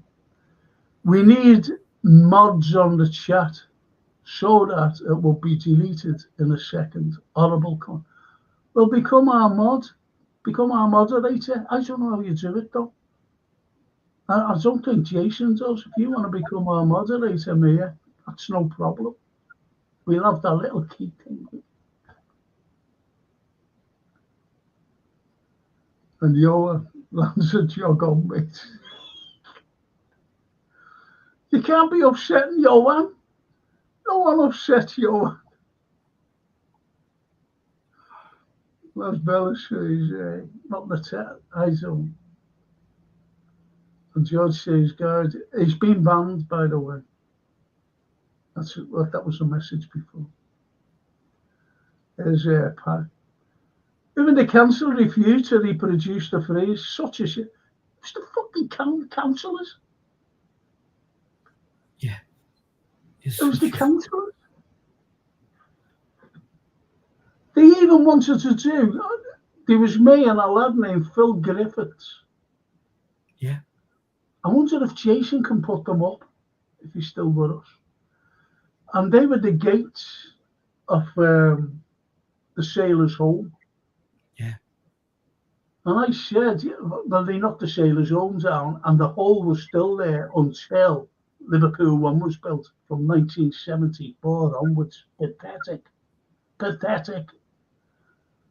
What a building that was. Anyway, the gates went down to a weighing. Oh, I always forget the name of this very famous weighing thing, you know, like scales. Anyway, that's went down to the Midlands. And they were just hanging there on a that wasn't used. They weren't used into the, I don't know, some building. This. So anyway, the same. I went to a meeting, and the same councillor who wanted a replica. There they are, look. There they are. Thanks, Jay. Now, he said, we can do replicas. And this is the same fella who wanted to replicate Strawberry Fieldgates. And he said, we can. I said, no. I said, there are. What's the matter with you? There are the Liverpools. I said, people don't realise who went in and out of those gates. Lads in wars. From the Crimean War right up to the Second World War and the Korean War. Lads who never came back. And you want fucking replicas? No, I'm not having the council to do replicas. I'm going to carry on the fight to get them back. Because they didn't want to upset the council down there. Anyway, Phil and I got them back. Then all of a sudden, once that hit the fucking echo, people from nowhere climbing from under the rocks and everywhere else jumped on the bandwagon, and I walked away there and I said, well, I've got them back. Phil, I'm walking away from it. I said, we've got them back. Nothing else. These are going to claim everything, which they did. All the credits and everything. And I never even got invited down. And yet me and this lad, Phil Griffiths, for months were fighting to get them back with this council down in the Midlands. And we finally got them back. We finally got them back. And there they are there. Well done, the pair of you. Oh. And I never got invited to the opening. You know, the unveiling. Does not surprise me, Francis. And there's the originals, look. Sailors' Home. Beautiful. It's so sad, you know, the way things go. in our city, and we have to fight. We always have to fight. So, Pac, honestly, mate, they're all the same. I know he was on the bench when, when Martin Foot was there, he did a maquette of Kitty Wilkinson, and it was the best. It was the best out of three. It was absolutely fantastic, and the image of Kitty Wilkinson with two little kids who were hiding behind Kitty's dress. One was looking like that, and the other one had a face down. Little girl, little boy. Fantastic it was. The imagery was unbelievable in Kitty. And I was there. There was three people in the final, and I was there on the day. And Martins wasn't chosen. I went mad. And the unfortunate thing was, one of the people was Flo Clucas. So, it must have been the likes of them, Flo Clucas, who said no to the freeze too.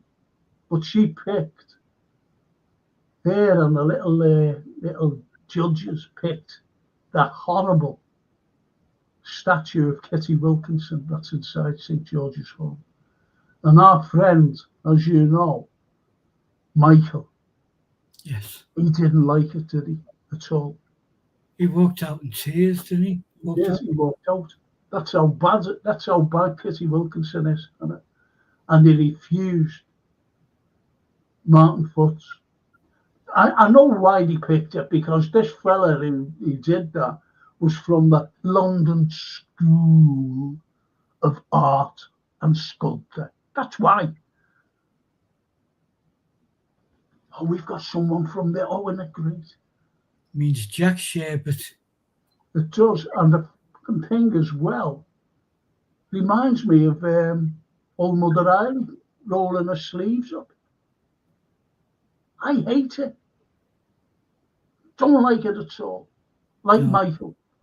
I'm not a fan. So there's your answer there, Pac. Me at Starbucks, that's why is that? Oh, sorry, you're talking to me too.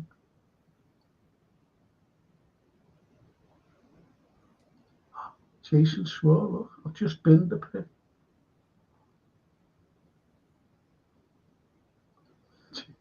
George, encouraging Jason to swear, look. Jason, well in, lad.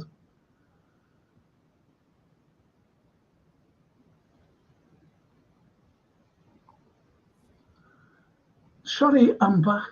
Frank, did you see my comment about you needing more? That's why I said to you, Mia, and you mustn't have heard me. I don't know what you've done. I think you went out for a bevy and came back.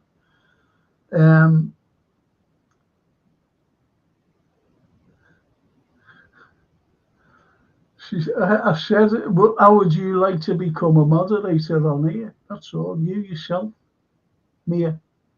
Just say yes or no. That's all. Just say yes or no. Let me know immediately.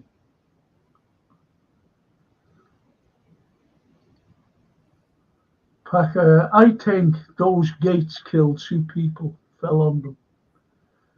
But I don't know about that. To be honest, Pat. Honestly.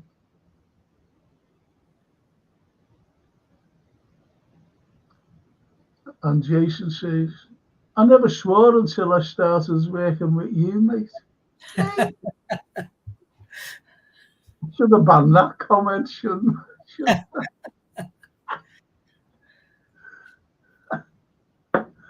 Just be clean image, go. No, Our Jason is worthy of any comment he wants to.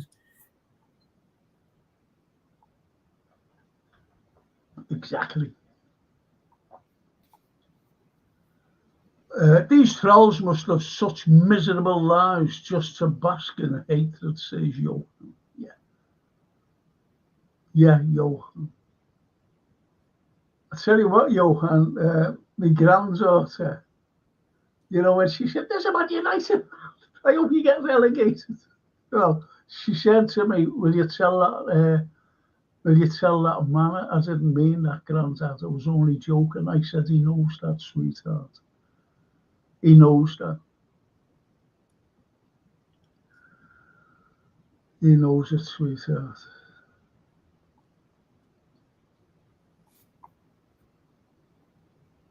Sorry, sorting out my clothes. Yes, I'll be happy. I'll happily be a mod. I don't mind at all. People like Bella and Johan would also be amazing mods. He would. See, no one's mentioned mods before. That's why I said, would you like to become one?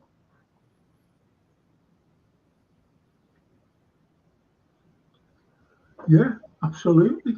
We sorted out for Johan, yourself, and Bella or Toscana, whoever.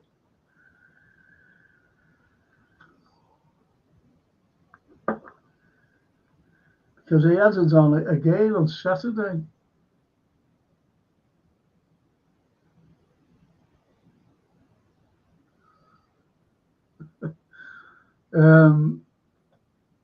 I had it on Saturday as well, Mia, when about football.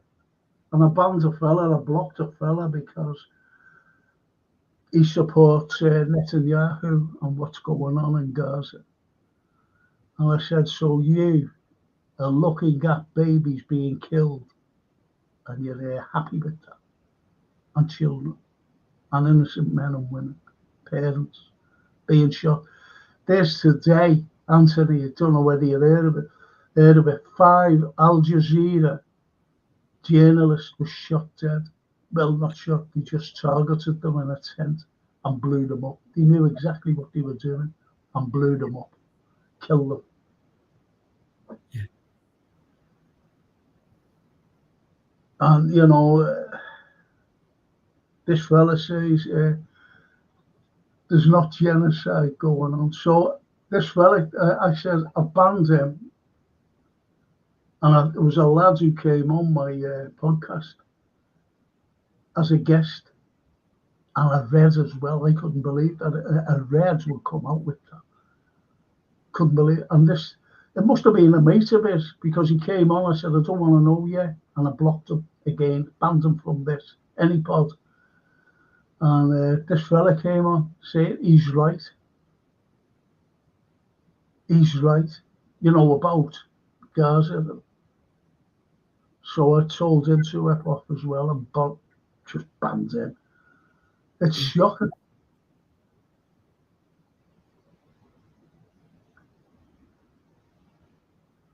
And me say, obviously I've missed people out, but just a few names. Don't be worried. And Johan, Frankie tells so I can say banter. I'm already a United fan.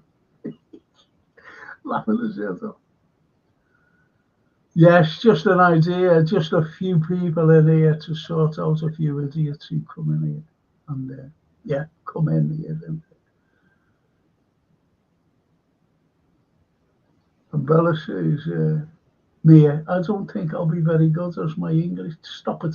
Behave yourself. It's great. Far better than my Italian, to be honest. Yeah, you're better than my Italian. Better than my French as well. Right. Oh, Brian. I want to show you something here for all you Liverpool people. Yeah, there's something here, look. Now, do you see that? It's got Islington Market, right? Islington Market. And do you know where the bull ring is? Yeah. And where You know Pembroke Place? Yeah. Pembroke Place. Well, that's where that was situated, just there. Now, two things happened there. In 1805, there was the very last duel. The very last duel. And happened there on December the 10th, 1805. So that's one thing. A fellow named Sparling and Colonel Bolton. And Sparling killed Bolton, unfortunately. Anyway, what you have was that was the very last one. You know, the authority said no more duels, not sick of these things. So that happened. Now here, where that market is, was a community of Japanese, right? Because they came up to see how the whaling was going on and what kind of whales were being caught up in the North Atlantic rather than the South Atlantic by Japan, right? Yeah. And it was the Norwegians, and that's where they lived, just around there. Then after that, they just disappeared, the Japanese. They went back to Japan. So that's two things. That's just two things. Oh, Myra. Take care, everyone. Enjoy the rest of the week. Oh, Myra. You too, sweetheart. Oh, Well, you too. Have a safe shift. And George says, Frank, time will show you on the right side of history. Thank you, George. Really appreciate that. And Johan too, Myra. Take care, Myra. Thank you for joining us tonight. Isn't that lovely? Yeah. Oh, that's it. She's a lovely person, you know, Myra Page. South African girl. A South African girl. But I want to I'll show the last one. I love this. Look at that. And what you've got there, you've got the Liverpool Infirmary, right? You've got St. John's Church and Graveyard. You've got the asylum. You've got a sailor's home and medical library. You wouldn't believe that, would you? And on the site of that today, is St. George's Hall.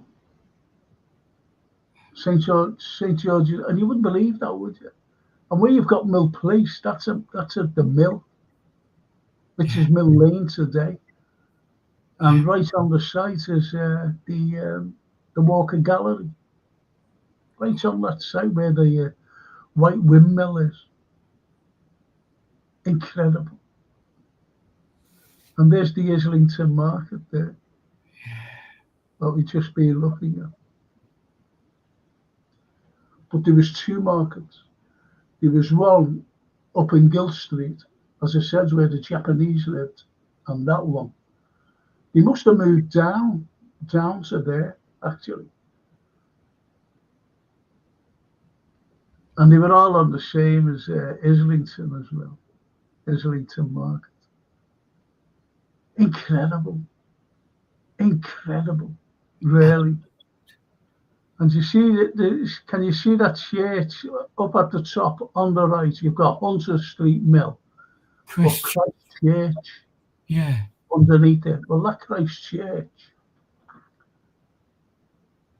Now, you mightn't think anything significant about the church, but it's not the church, it's the graveyard next to it. And who was buried there was one of Liverpool's great pioneers. And this fella, actually, was the very first to cross an expanse of water in a balloon.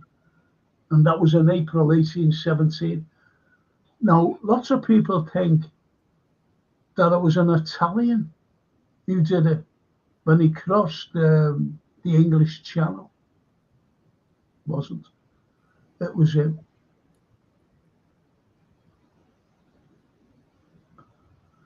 Incredible. Look at this comment here. Bella. Franco, I can speak in Japanese. I took care of Japanese family for 10 years in London as a nanny. Go away. Wow. Whoa. Whoa. Isn't that brilliant? It is brilliant. It'd be wonderful if we had some sort of article based on Japanese families and how they lived in Liverpool. Yeah, there's nothing, unfortunate. They just came over. It was men.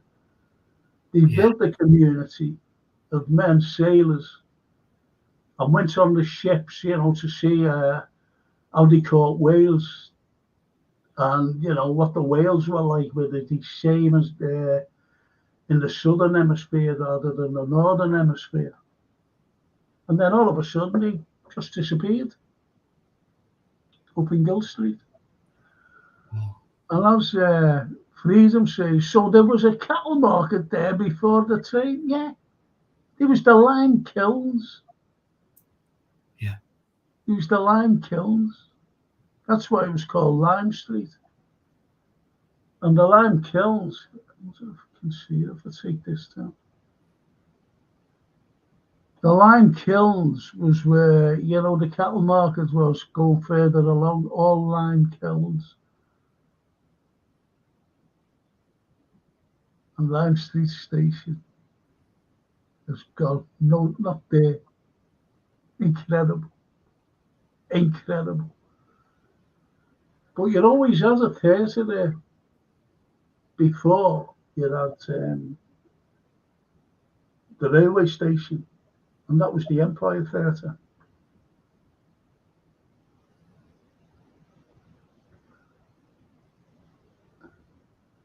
And that's Toscana says to Bella, wow, that's fantastic. See how intellectual our people are on here. Brother not they, Franco and Anthony, a wonderful legends. Thank you for a wonderful night. Once again, sorry, I've got to go so early. Just so you do that, Bella. Please do that. All the best, Bella. And join me tomorrow. Join me tomorrow, hopefully.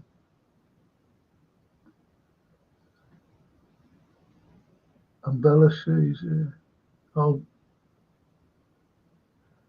thanks, Toscana. I think it's lovely. I think it's lovely. So listen, we're well past the witching hour, as we call it. Okay.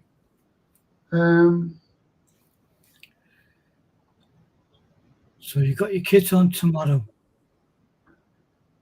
Look at Johan there. To Bella to tell you. Have a good night, Bella.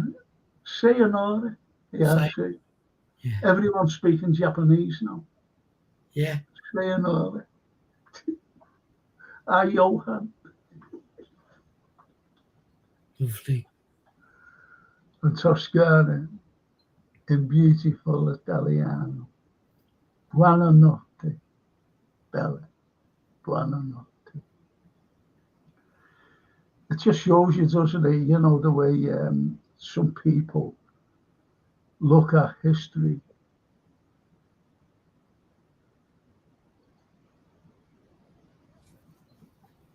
And I'll just tell you something quickly about this.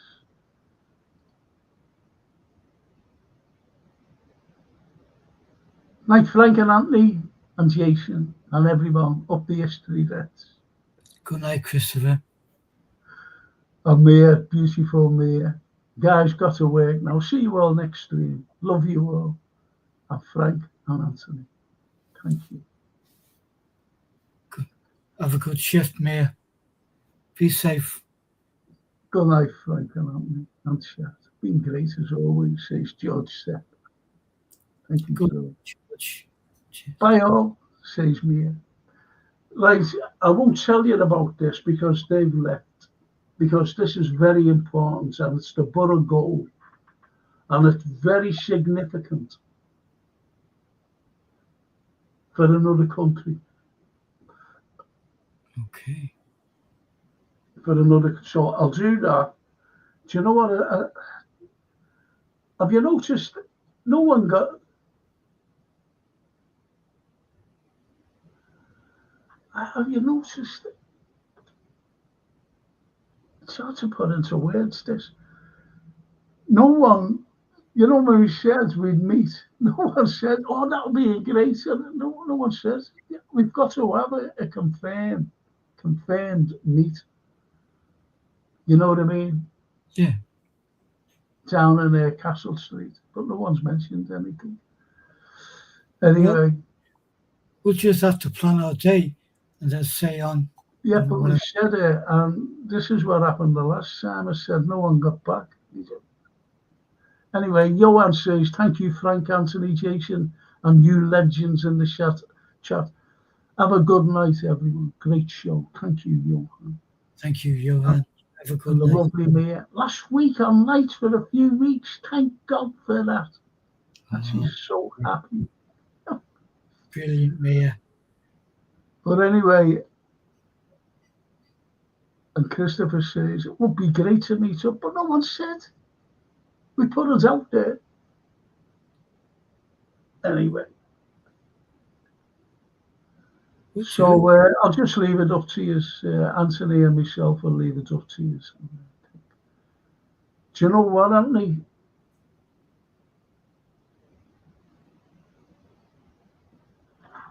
I don't know whether to do.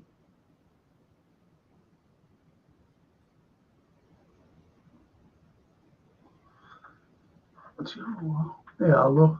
Yeah, see. Pack, he says, I would be interested in the walk, Frank. Great. Johan, wish I could drive. Why not? Only up the road. That's what we always say. So we're down the East Lakes and up the East Lakes. So just drive down. Just drive down. And you'll easily find a meeting place, Johan. Easily. So easily. Won't he, Anthony, easily find a meeting place? Oh, absolutely. Yeah. Right by the town hall. All you've got to say is, where's McGuffey's?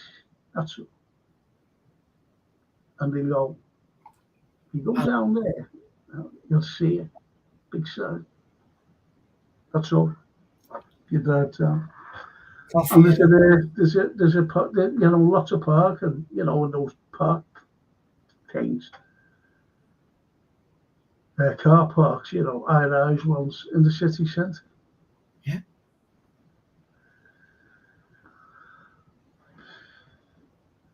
See, I'd ask you to come and park by me, but I've got to get I can't walk there. Stuff. Honestly, it's not too far from where I live. Is it, Anthony? But I can't walk that distance. Not too far, Frank. A bit of a hike if you're walking, and but no, not too far. You're right on top of town. Yeah. What I might do, Johan, I might give you my address, and you can park in the car park where I live. And I'll get my daughter to run us down, drop us off. Good idea, or what, Anthony? We're all friends. To accommodate our friends.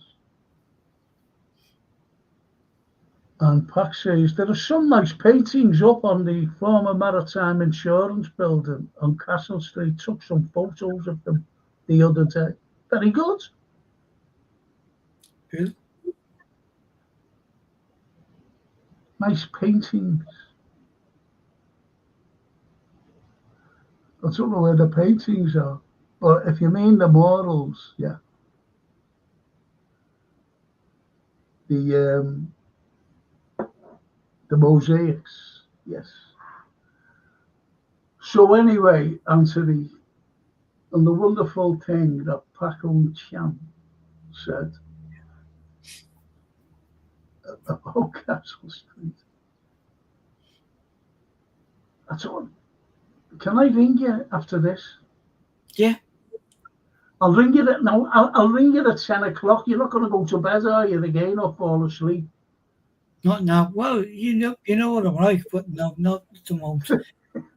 Go make a cup of I tea. don't know what to do tomorrow. You see, I don't know whether to carry on with this Hold on. or do an halfy. Do an half because What's Wednesday? It's a match Wednesday. you know. Yeah, look, Pac, he's confusing us. See what I mean about Pac Hong-Chan? I'll get to you there, Pac. Yeah. Mia, the lovely Mia. Sorry, Frank, sorry, before I go. Make sure you don't give the address out to. No, I don't. Safety first, but sounds good idea. Now I'm going. I can't get enough of the shot. Oh, Mia, thank you. Thank you, Mia. What I'll do, Mia, as well, before you go, I'll make sure Jason gets you my email. Okay? My private email. And Pac says, yeah, mosaics, not paintings. Still artworks though. Still are, but I could tell you loads about just that mosaic, Pac. Honestly, you'll be amazed up at what I'll say anyway. And Johan says, your hospitality never ceases to amaze me. I will definitely take a day out to visit Liverpool. Long over. That's great, that, and you'll see it without football. That's the beauty of it. You will see Liverpool without football, if you know what I mean.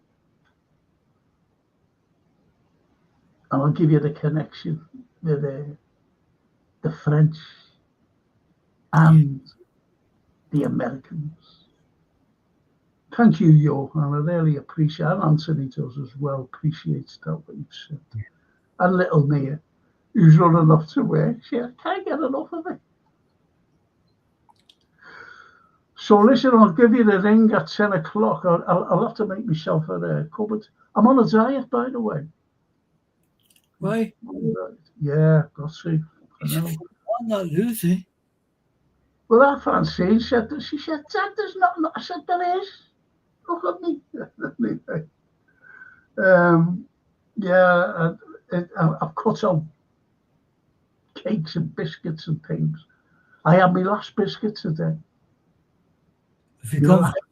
There was one left, one of them club ones. Oh, I love them. Yeah, I see. So you're encouraging me by saying, "Oh, I love them." They came out when we were at school. Yeah. Did you ever? Do you know those fellas who was at Jacobs?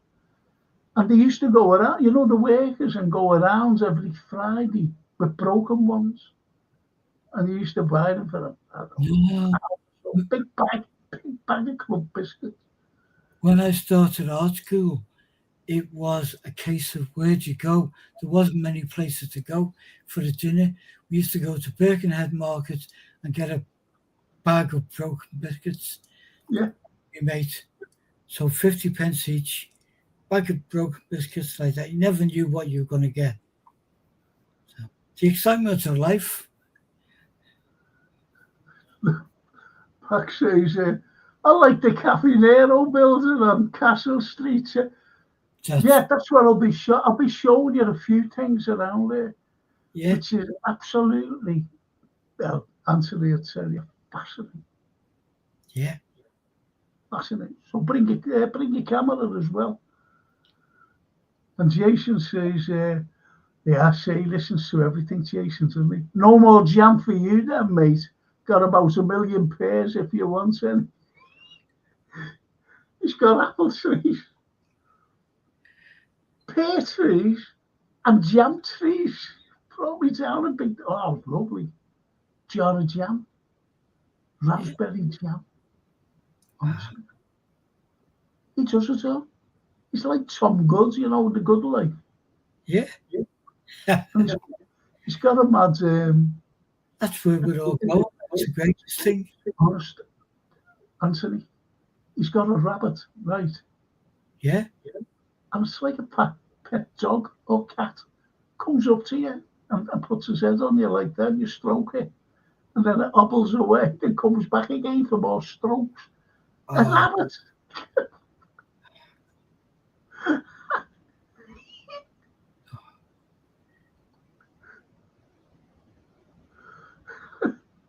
And he says, everyone knows he get the jam from the mine, the jam butty mine.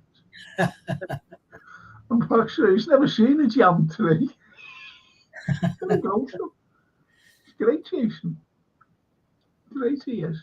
Grows everything in that garden. It's like a magic garden. Rabbits that talk to you. And Narnia. Honest to God. Frogs and everything he's got. You can have less cargo, you know, frog's legs. But having that, I've got to go. And I'll give you the ring in about 10 o'clock, okay, which is in half an hour. Just want to thank these never showed the map again. Gap Painting Services, thank you to these lovely people who sponsor the Frank Carlyle podcast, every single one of them. Fully time served, fully insured, 5-star rating, customer ratings, and even customer references, you know, if you want them on request. But I can give you that because honestly, I'm not just saying it. They're superb. If you're an NHS worker and an elderly, special discounts for you. But even if you're not one of those, they're quite reasonable. Please get them in. Do not struggle. And outside work as well, commercial, besides, you know, domestic. Just get them in. They're the sponsors of the Frank Carlyle show. And I've got to thank this great man here, Anthony, and also Jason. We always thank Jason for setting up everybody, seeing what he's done there. Absolutely. And he's the most important people on here to thank, Anthony. Is our wonderful chat. Our friends who tune in. Nice having you. Absolutely. Because without those, there'd be no history, there'd be no history of literature, none. No football, no conspiracy theories or, you know, current affairs, no film or TV reviews, no nothing. And it's all because of you wonderful people. Thank you so much. Night, Frank, says Pat. Night, Frank, Anthony, and Jason. Learned a lot tonight, especially about the old Lime Street area. Thanks. Thank you, Pat. Thank you. Thank you, my friend. So I'll just say, see you later on. I don't know what I'm doing tomorrow. I'm going to have a word with you. Okay. About Tuesday. I thought you had the football now. That's what I want to talk to you about. Okay.